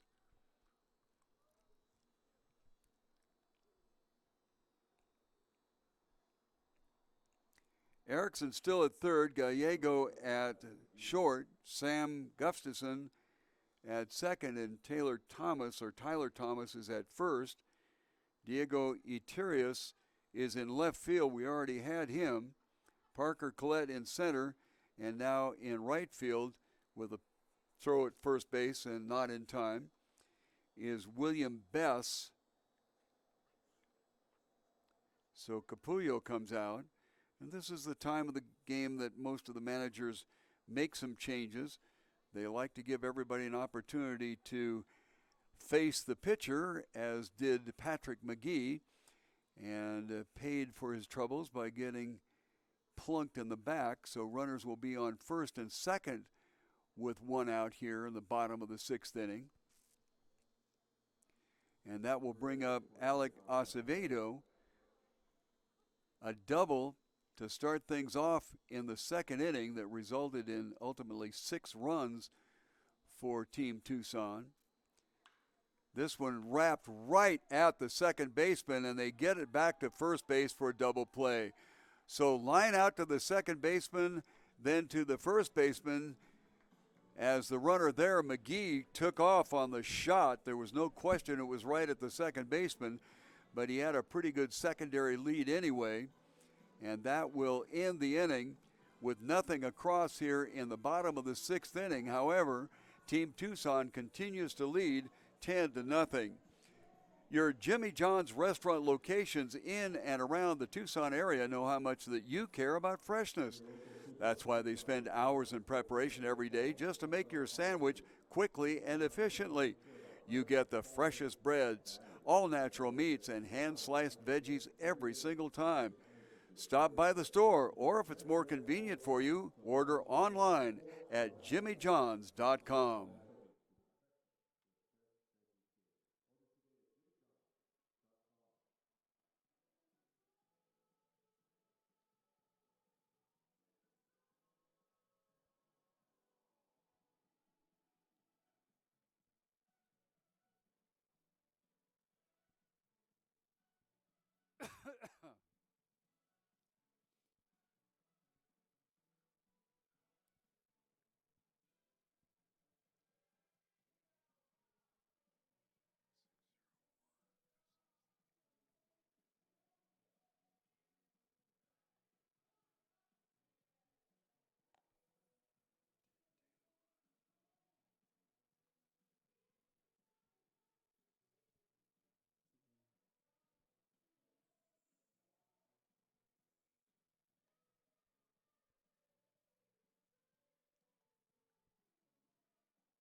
Parker Collette will lead it off in the top of the seventh inning. Very important that the Rincon Knights score a run here, because if you are behind by 10 runs in the seventh inning, they cash you out. First pitch at the knees, outside corner for a called strike. Parker Collette got a base hit in the first inning, an inning that saw 3 base hits by the Rincon Knights, but 2 runners thrown out at home, and they came away with zilch, and they have zilch to this point. On the knees for a second called strike, as Caden Ayala is now working on his 6th strikeout in a row. He's got 5. 0-2 count to Parker Collette. On the night, Ayala has 9 strikeouts through his 6 innings of work. High and away for a ball, 1-2. The on-deck hitter is number 17. That is William Bess, who took over in right field for Capullo.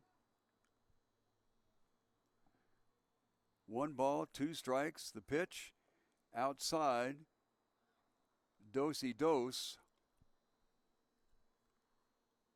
I don't know why I used any Spanish at all. Second year high school Spanish, I got a D-. Somehow I struggled through 6 units of collegiate Spanish. Not exactly sure how.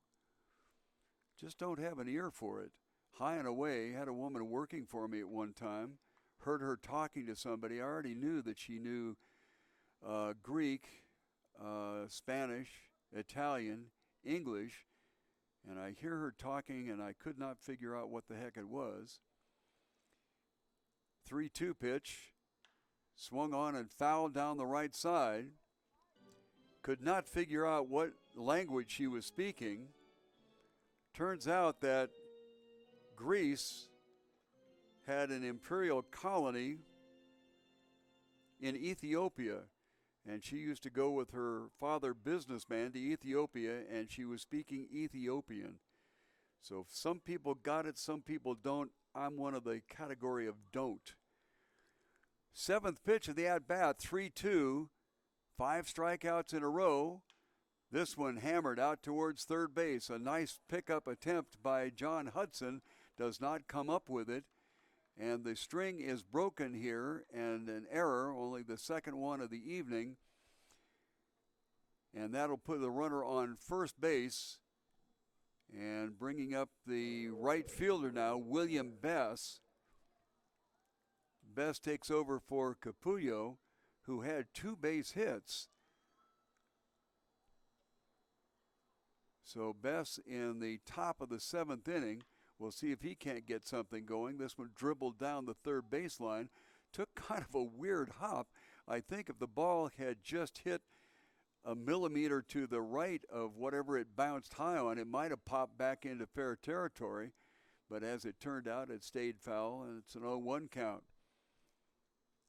Top of the 7th inning, a 10-run differential going on right now. The Rincon Knights send a runner moving, and a hit-and-run play that gets fouled off into the right field side stands just behind first base.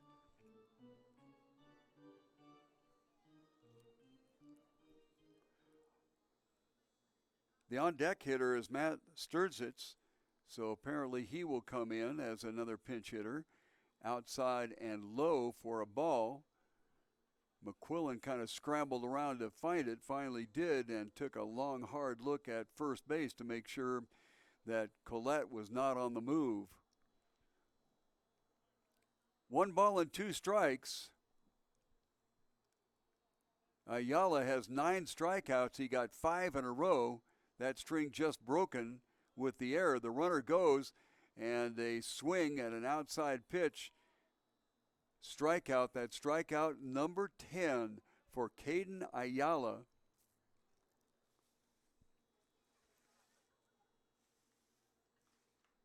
Now the game pitch hitting for Markel, played by Matthew Sturzitz. Ayala expected to go to Pima Community College. He's a 2016 graduate out of Benson High School, nearby community. High and away. Pinch hitter is 25, Matt Sturzitz.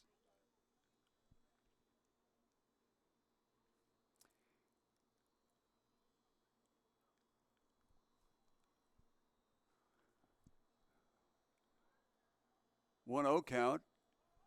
Runner goes to third. The throw down to third, and he missed him. The throw was there in time as Hudson put his glove forward very adeptly. Collette just danced around it and got in with the stolen base. The pitch was called a ball, so a 2-ball count. And the Rincon check that. The Team Tucson will send players down to the bullpen. We'll see where that goes. Outside corner for a called strike. Did not catch the numbers as they went into the bullpen. We'll try to pick up who is out there. 79 pitches for Ayala starting this inning. Outside corner for a called strike. 1 out here in the top of the 7th inning with a runner on third. And the last thing that Team Tucson needs to have is to get that runner home. They'd like to cash it out right now. Wrapped into right field down the line, and the run will score. Heading around to second base with a run-scoring single, Sturzitz comes up a little limping as he went into second base there. Kind of keep an eye on him to see if he's okay. So the mercy rule will not go into effect as the run scores. Sharply hit ball just inside the foul line down the right field side. Patrick McGee got over there. And I think what they're going to do is they're going to put a runner out there for Sturzitz. Zykes. I'm having a terrible time with the name, and unfortunately I didn't have an opportunity to hear how to pronounce it before the game started because he was not in the starting lineup. Anyway, going out to run for the Rincon Knights.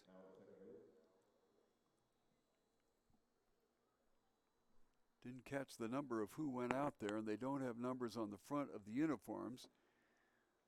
Umpire will walk over and get some information to the home team.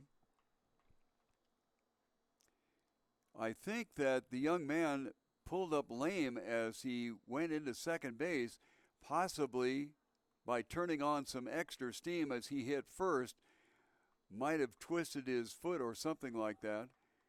But he did get to second base, but the last several steps before he went into the bag, he was coming up a little gamey. Dominic Erickson, the third baseman, is the batter. He is 0 for 2 on the evening. Leans out of the way of an inside fastball. So Ayala gives up a run, and it will be, well, I don't know. It depends on what this hitter does as to whether it'll be an earned run or not. I'll explain that in a second.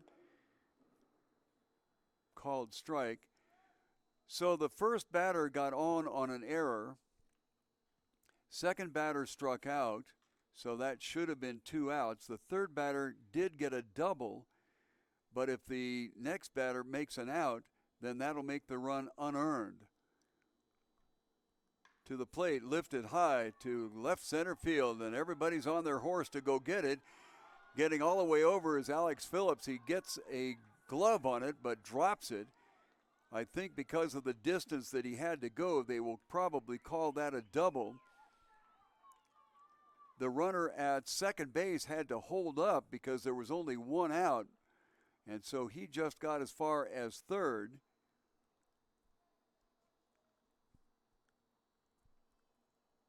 So it looks like we might have the end of the line here for Ayala, who has pitched a fine, outstanding baseball game up until the runner got on an error, the strikeout, the double moved him to second base, and that was an RBI double. And coming around to third now, so you have runners on second and third. And a quick discussion with Ayala. And basically he says, get lost, I still have some gas in the tank. However, there are runners on second and third with 1 out here in the top of the 7th inning. So the Rincon Knights have saved 2 more opportunities to get this ball game back in their favor. It'll take a lot of work, but instead of being mercy ruled at 10-0, they scored the run, and it's 10-1 here in the top of the 7th inning. Ayala high to the catcher, Mark Elas. Elas got on an error in the 2nd inning. The next batter was out, so nothing hurt there. But Elas got on an error in the 5th inning. Once again, the next 2 batters were struck out by Ayala, who throws a strike and fouled off 1-1. Ayala got the last 2 batters in the 5th inning out on strikeouts, then struck out the side in the 6th. But now in the 7th, an error, a strikeout, a double, and a double has a run in and scores 2 runners in scoring position at second and third. Outside corner called strike, 1 ball and 2 strikes. Elas came into the game batting .286. That will drop down because even though he got on errors, those are not counted. They are counted as plate appearances and at-bats, but nothing else, so his batting average will drop down. Late swing, high hopper, hard play out to second. Garcia short hops it to first, and somehow or other, Acevedo comes up with it, but not in time. So we've got another error, this one on the throw to first base. The run will score on the error. And over to second base as 2 will now come across.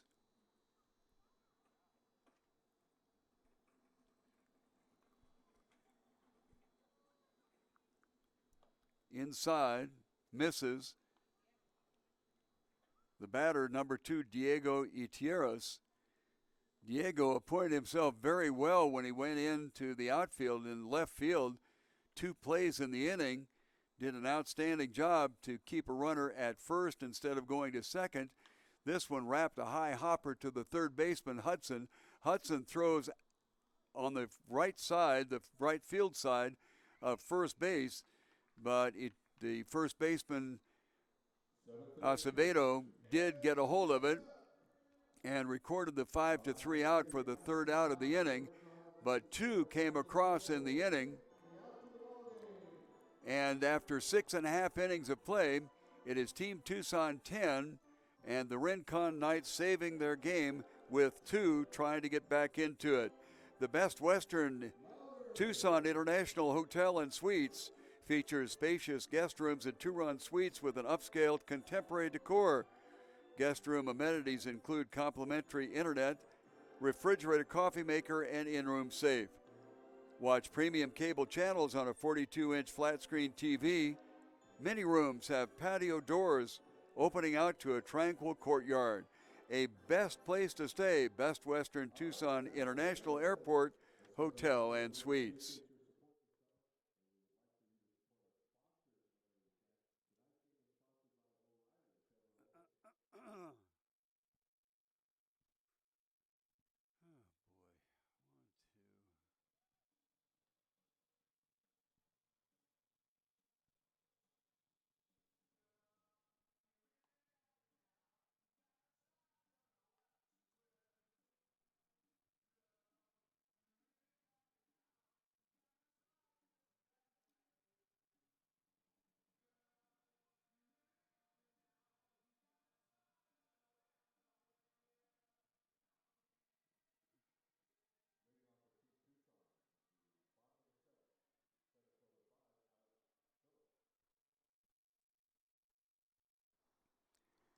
Alex Phillips will be the leadoff batter here in the bottom of the 7th inning. The next scheduled hitter is Diego Bejarano, and then Greg McQuinlan. First pitch is a ball. Angel Marquez is still on the mound for the Rincon Knights. He came in the bottom of the 4th inning with 1 out. Down low for a called strike on the knees. Angel has not given up any runs, although the first batter that he faced struck a base hit and cost 2 runs for Jake Matthews. This one to right center field. Over to get it is Collette, a long way to go, and he tracks it down. So a nice play by Parker Collette in center field to record the first out in the bottom of the 7th inning.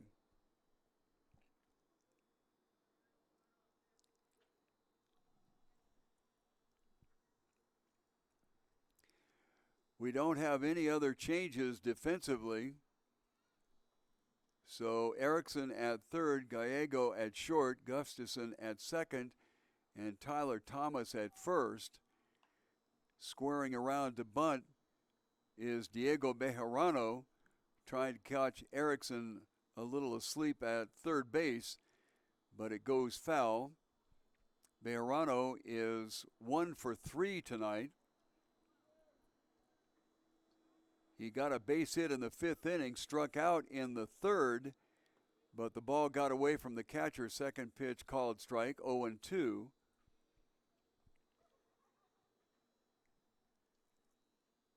We're in the bottom of the 7th inning. The Rincon Knights saved their ball game by scoring 2 in the top of the 7th. 10-2 is our score right now. This one wrapped down towards first and foul.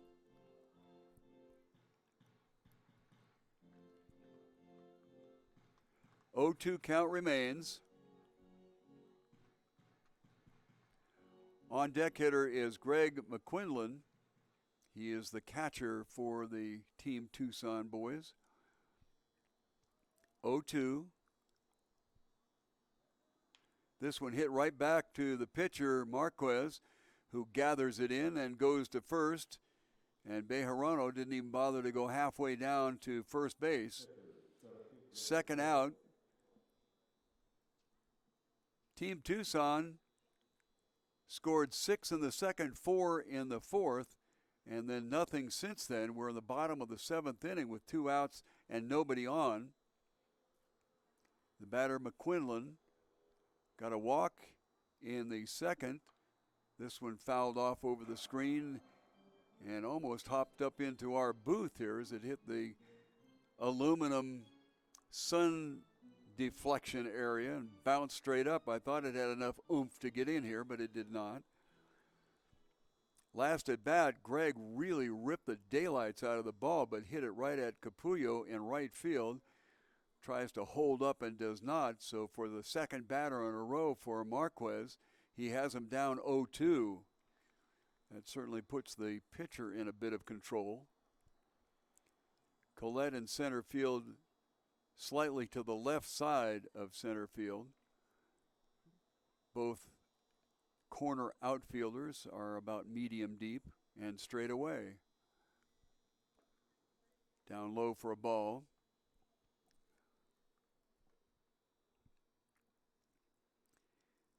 It is the top of the 8th inning. Cochise Stars leading the BNL Rockets 4-2 in the fight for second spot. We're a little bit more than halfway through the season here. Outside 2-2.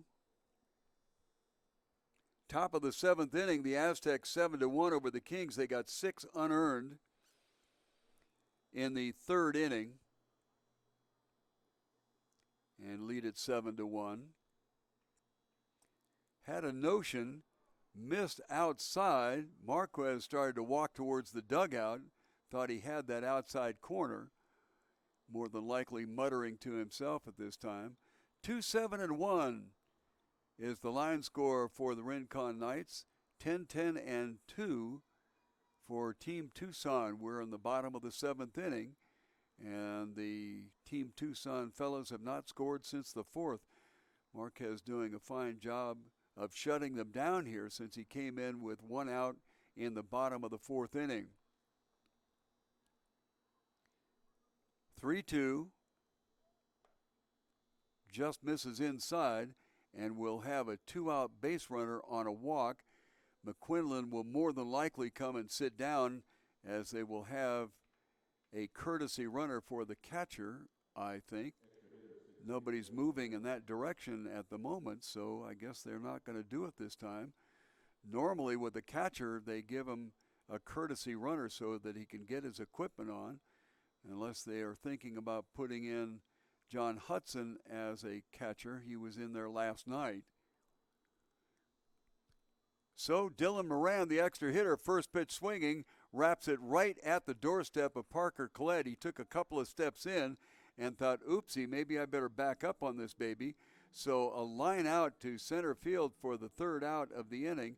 Nothing across for the 4th inning in a row here for Team Tucson. And we will complete 7 innings of play with Team Tucson still leading. The count, though, has gone to 10-2. Firestone Complete Auto Care is your go-to tire shop in the greater Tucson area. Find the right tires online or in the store. There are 5 locations. Pick the one closest to you. Look at the 290 West Wetmore Road location, the 2400 block of North First, 3501 East Broadway, 4800 East Sunrise, or 7950 East Speedway.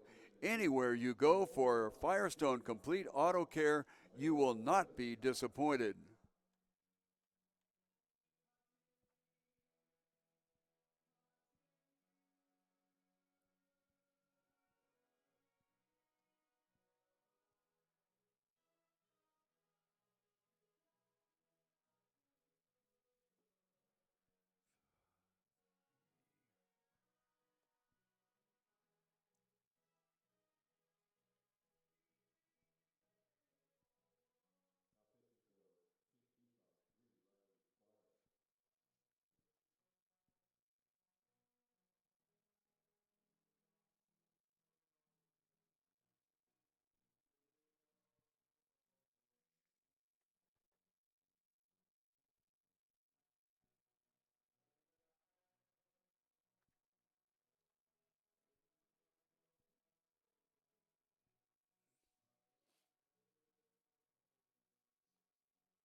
new pitcher on the mound, Riley Squire, a recent graduate of Sabino High School.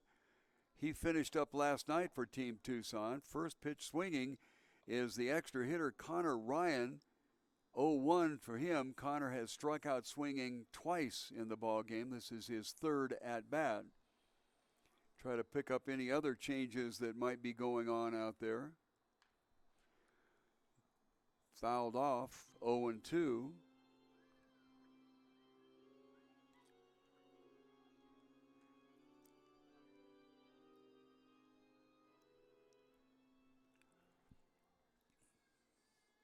No balls and 2 strikes. We're in the top of the 8th inning. Caden Ayala went 7 innings, got 10 strikeouts, gave up 2 runs. There's a question as about whether the run is going to be earned or unearned. I think one is earned and the other one is not. 1 ball and 2 strikes to the extra hitter. Had a notion inside at his feet, 2-2. Had a fine pitching performance going on one of the outer fields. Millette has 8 strikeouts, scattered 5 hits, 6-1 in favor of the Aztecs. The Aztecs scored 1 in the bottom of the 5th, and they now lead it 7-1. So thanks to the outside scoring help, this one fouled off the umpire. 6th pitch of the at-bat coming up. Count is 2-2. We're in the top of the 8th inning. So the Rincon Knights forced it into an 8th and a 9th because they scored 2 runs in the top of the 7th to avoid being mercy ruled. 10 runs or more behind at the end of 7, and they will cash things out. 3-2 count. Then we go to the top of the order. The scheduled hitter is Tyler Thomas, followed by Sam Gustafson. We see Thomas in the on-deck circle.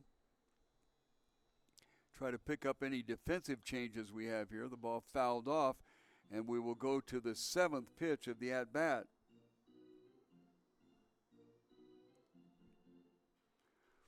Well, the Aztecs exploded again.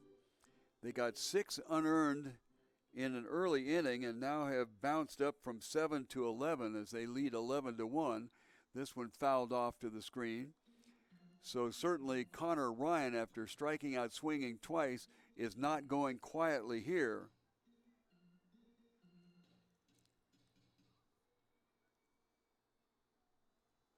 Well, for some reason our I-score has disappeared on us here. So we have no further information from the fields out. Well, this one's swinging. A strikeout, 3rd time in a row. Throw to first base to get him out. And that will bring out the top of the order, Tyler Thomas. Thomas led off with a triple, got thrown out at home. Sam Gustafson got on a fielder's choice and ultimately got thrown out at home. So despite in that first inning 3 runs, or rather 3 base hits, one of them being a triple, the Rincon Knights were unable to score until the 7th inning. We are in the top of the 8th right now. So Thomas 1 for 3, golfs at 1 and fouls it off.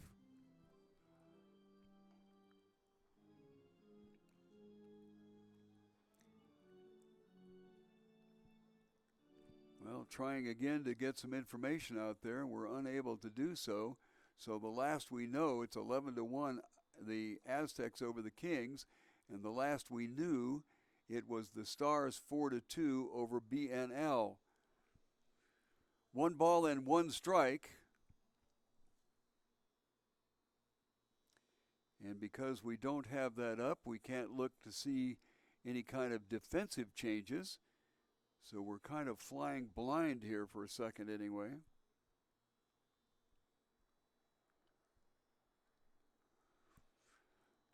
Two balls and a strike. This one topped foul to the left side. 2-2.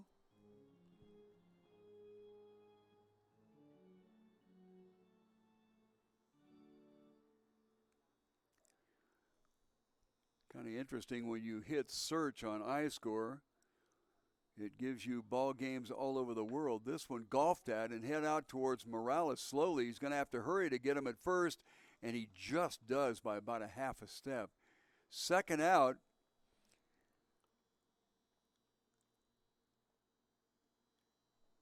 That will bring up the second baseman, Sam Gustafson. I used to work in the Far West League, and Healdsburg Prune Packers was one of the teams that was in that league. And they have a final score over the Solano Mudcats of 6-5, if that's of interest to anybody. We'll go back to our game here and find out that we still cannot get the Southfield games up, nor can we get our game up here, which means that we are flying blind for the moment. Fouled off to the left side, 1 ball and 1 strike. 2 outs here in the top of the 8th inning. 10-2 the score. Team Tucson on the lead over the Rincon Knights. I wonder if we type in Team Tucson if it'll come up. We'll try that. Next pitch is a ball. 2-1.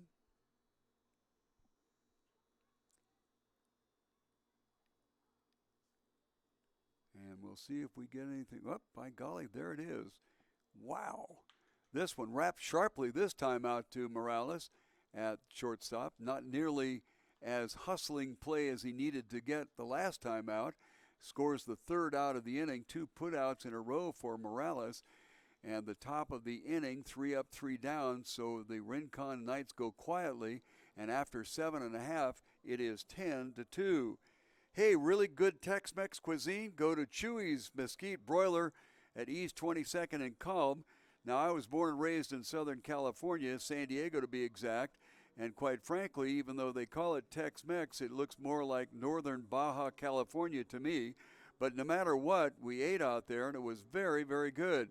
Chewy's knows how to satisfy tastes, and they are there to serve you on weeknights and Sundays until 10 o'clock. 11 on Fridays and midnight on Saturdays. Enjoy the food, decor, and drinks at Chewy's at East 22nd Street and Kalb. I am a big pulled pork fan, and I had the pulled pork out there, and it was very, very good. Chewy's at 22nd and Kalb.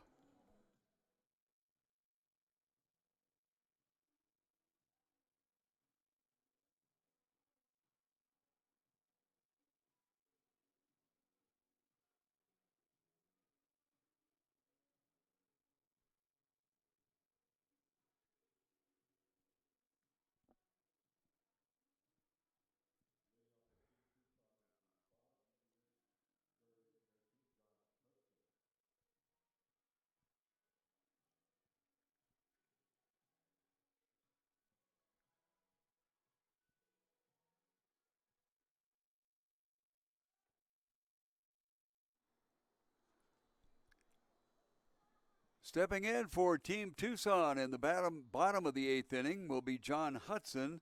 Off speed, actually looked like a slider swung on and missed. We'll check and see if we can come up with any defensive changes here. Hudson came in the 5th inning, got plunked, went to first base, hit by a pitch. High breaking pitch, 1-1. Angel Marquez has done a good job since he came in with 1 out in the 4th inning, greeted with a base hit that cost 2 runs to the previous pitcher, Jake Matthews. But since that time, Marquez has shut him down. Ball, 2-1. As Team Tucson has failed to score in the 5th, 6th, 7th inning. We're now in the bottom of the 8th. Tries to get the hard fastball across the outside corner and misses. 3-1. Erickson at third, Gallego at short, Gustafson at second, and Tyler Thomas is at first, so everything is status quo there. Once again tries to fire one across that outside corner and misses. So it is the second walk given up by Marquez, and that will bring up Geraldo Garcia. Garcia, pinch hitter, struck out swinging in the 5th inning. We'll check the outfield here. Eterios is in left, Parker Collette in center, and William Bess in right. Everybody is where they're supposed to be. Mark Elas is behind the plate, and Angel Marquez comes to the plate. A ball as Elas does a nice job of moving to his left and keeping the ball in front of him, thereby keeping John Hudson, the runner at first base, placed right there. There is action out in the visitors' bullpen. The Rincon Knights getting somebody warmed up out there. We'll take a look at it. This one is very high. Elas gets on his stepladder and decides to go out and have a little visit with Angel Marquez.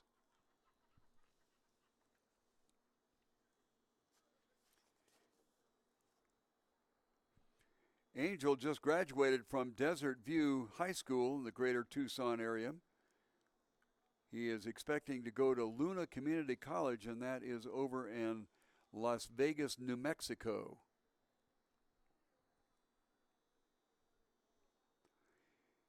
.51 pitches, half of them strikes. Probably would like a few more, a higher percentage of strikes to balls, but will take half in this situation, especially since he's not allowed anything except that opening base hit. Inside pitch, 3-0. This is the second batter in a row that Marquez has gone 3-0. He lost Hudson after throwing a 3-0 strike. So we'll see what happens. 3-0 to Garcia, and it is a 3-0 strike. 3-1 now.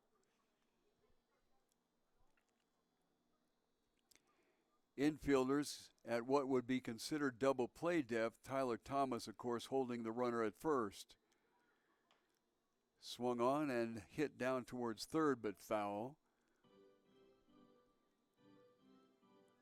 3-2.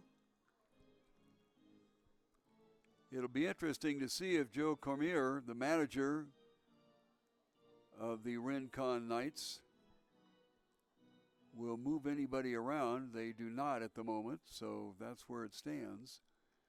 Team Tucson might run a hit and run here just to get things rattled up. Swinging strike to the middle. Shortstop Gallego grabs it, steps on second, and goes to first for the double play.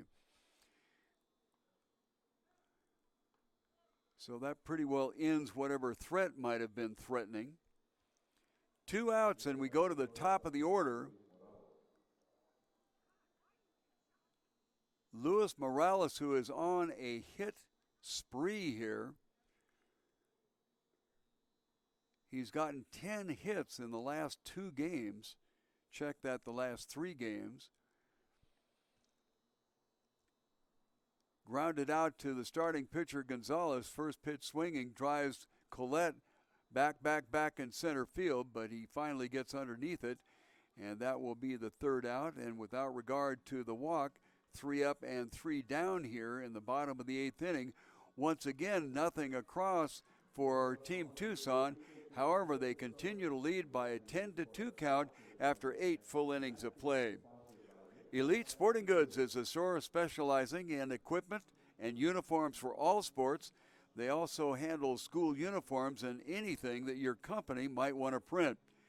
There's a full range of services, including silk screening, embroidery, heat press, custom printing, banners, and more.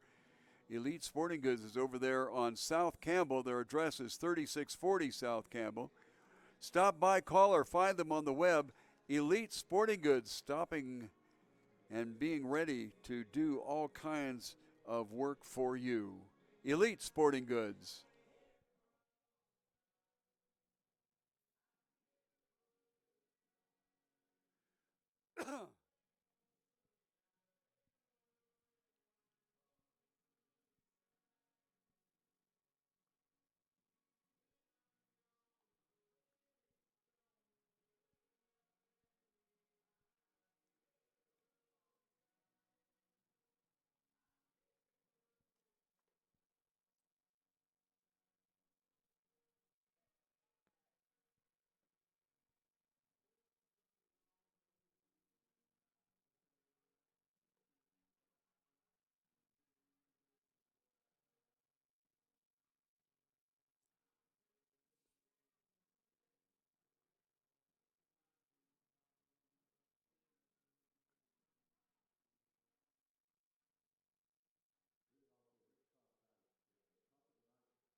last chance saloon for the Rincon Knights as we're in the top of the ninth inning.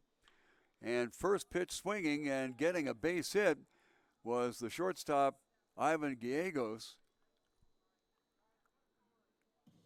So a good start getting that first batter on. Still on the mound for Team Tucson, Riley Squires. Squires came in the bottom, or check that, the top of the eighth inning. So this is his second inning of work. The batter is Parker Collette. Parker got on an error in the seventh inning and scored the run that kept the ball game going. It was 10-0 at the time. And ultimately, Rincon scored 2 to keep things alive. Parker hit into a line drive double play back in the fourth inning, called strike on the outside corner, 1-1. William Bess is in the on-deck circle. He came on in the seventh inning. To the plate, high slider, 2-1.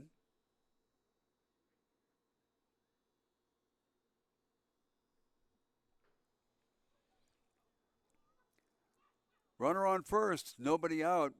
Top of the ninth inning, sliced foul into the stands on the right side, 2-2. Final score, the Aztecs beat the Kings 11-1. A big fifth inning in which the Aztecs scored 6 unearned runs, got it underway for them. High and away for a ball, 3-2. Doubt if anything will be on because Rincon needs base runners, base runners, base runners. 3-2. Slice to right field, over to look at it. McGee over to the line, has to hold the brakes on to keep from slamming into the wall over there. And the ball just gets in about a row into the right field stands that bend out towards the 340-foot sign. I don't know whether McGee kind of, as he slid, got his foot caught, well, not caught, but banged into the wall as he is stepping on it a little gingerly out there. And we'll go to the seventh pitch of the at-bat, 3-2, high and away, and 2 runners are on. That will move them to first and second. Gallego moves over to second base. And that will bring up William Bess. Bess went into right field in the top of the seventh inning.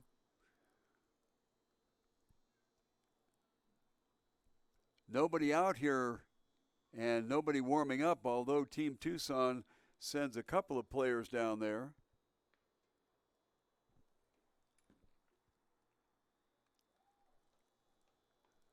First pitch is a strike.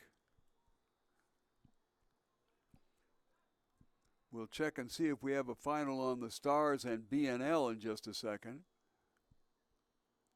To the plate, wrapped out towards second, double play opportunity. Garcia to short and back to first, not in time. Runner will move over to third. 4-6, the out, first out of the inning at second base, and on a fielder's choice is William Bess. So that will bring up, well, let's see, who do they bring up there? Number 27. So that is another pinch hitter in the 6th spot in the lineup. For the Rincon Knights, number 27 is Keith Markle.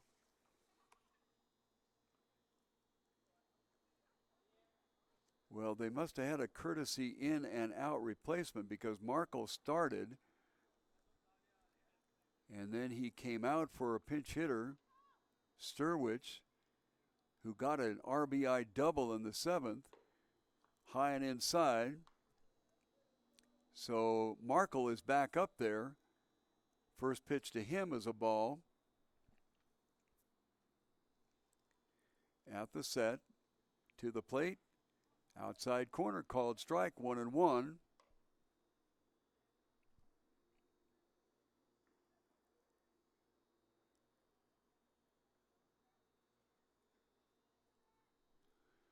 One ball and one strike. Fouled out. 1-2. pops it back to the mezzanine here at Keno Veterans Memorial Stadium. The ball ping-pongs around a little bit and finally winds up in about the fourth row. 1 ball, 2 strikes. This one saved my at-bat swing and fouled it back to the backstop. BNL Rockets lost to the Cochise Stars 4-2. So the Stars will move into second place, and the Rockets will drop down to third.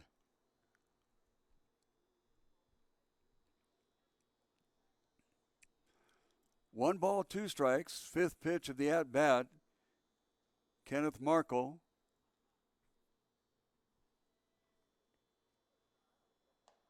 Went for the kill pitch, missed it outside, 2-2. Boy, Squire really reared back. We don't have a radar gun here, but I would say that that was in the vicinity of the low 90s.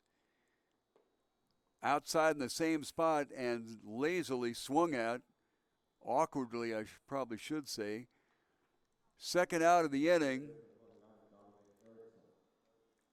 It is the first strikeout for Squire, who finished up last night for Team Tucson. Didn't give up anything over the last 2 innings. To the plate, changeup, drops low. Third baseman Dominic Erickson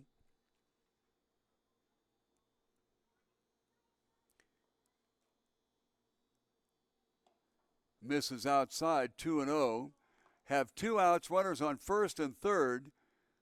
Rincon has quite a mountain to climb, an 8-run mountain to be exact, to keep this thing going. They're down 10-2.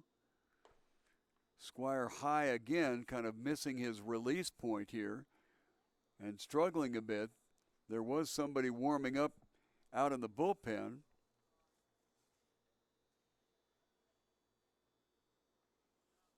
Esteban Rulas was out there throwing, but I don't know whether he was just getting some work in, because he pitched in the game last night. Pitch is fouled off, swinging 3-0, which is a little bit of a surprise, since you really need nothing but base runners in this particular instance. 3-1 is the count, 2 outs, runners on first and third. We're in the top of the 9th inning with Rincon down by 8. Inside, gets all the way to the backstop, and that'll score a run and create another runner on first base. So coming down to score is Gallego on the wild pitch to Erickson, who got the fourth ball with that one, and he moves to first base. And the score goes to 10-3 here, but that'll bring up the catcher, Mark Elas. Elas has had 4 errors and gotten on base. I checked that, 3 errors and gotten on base all 3 times that he's been up. So it looks like when Elas comes up, they just say, okay, put him on. Each time he's been on an error, twice by the second baseman, once by the third baseman. Runners on first and second.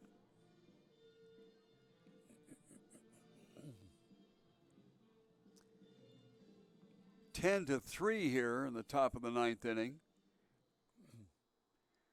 But weirder things have happened. Talk about 2-out rallies. That would be something else, wouldn't it?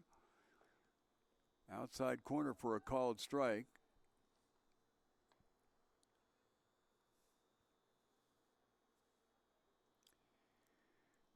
Mark, a South Point graduate. They generally have an outstanding baseball program, to say nothing of their other athletic endeavors. At the corner, knees. So Squire fired 2 of them across after the little visit there. 0-2, runners on first and second, 2 outs, top of the 9th. To the plate, swung on in kind of a save my at-bat foul off. Mentioned the final scores. The Stars 4-2 over B&L Rockets in the battle for second place. The Aztecs used quite a few unearned runs to beat the Kings 11-1. And here we are at the stadium 10-3 in favor of Team Tucson. This one lifted to right center field and shallow in a big hustle to get over there, but the ball will fall in. Patrick McGee gets it in. And an RBI single. And the runner from second comes around to score. So Elas gets the bat on the ball and dumps it into right center field. Picks up an RBI. Going around to third base will be Erickson.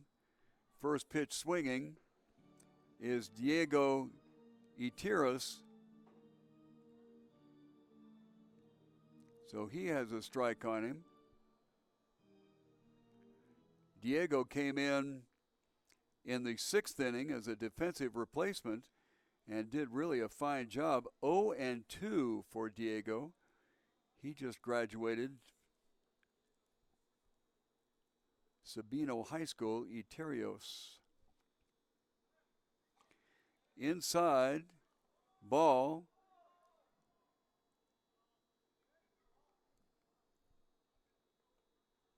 Runner moves down to second base. Uncontested, as they say. And quite frankly, that is up to the official scorer as to whether they're going to give that a stolen base, if you want to get real technical on the scoring side. This one fouled off to the right side. 2 balls and a strike. Rattles around the aluminum sun screening on the second deck here. Alex Phillips very shallow in center field. The corner outfielders are about medium depth. Changeup, this one dumped down the right side. Long run for McGee, and once again, right at the corner where the stands jet out towards the right field foul line, about 2/3 of the way down the line from first base. And McGee hustled over there a couple of hitters ago, and I'm kind of watching him walk slowly back to his position. Thought maybe he might have tweaked an ankle the first time that he did it, but appears that he's okay. And we'll go to the sixth pitch of this at-bat. 1 ball and 2 strikes, 2 outs, 2 runners in scoring position, swung on and missed, and that will be the ball game. It is the second strikeout for Riley Squire, who came in and finished up the last 2 innings. 2 runs did come across here in the top of the 9th inning for 4, but our final score will be 10-4 in favor of Team Tucson. We looked out at the other scores, and they're both final. The Aztecs 11-1 over the Kings, and in the battle for second spot, the Stars scored late and got up on the B&L Rockets by a count of 4-2. So that kind of does it from Keno Veterans Memorial Stadium. We will look at Monday evening schedule. We'll see the B&L Rockets right here at the stadium, and they'll be going against this same Rincon Knights team.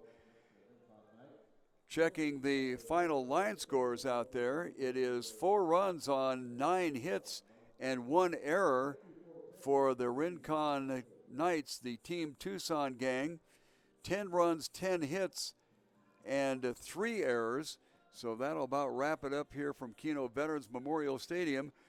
For the Sun Belt Summer Collegiate Baseball League, this is Alan Scott. Looking forward to seeing you here on Monday evening for the next webcast. Once again, thank you very much for being there, and have a very pleasant good night.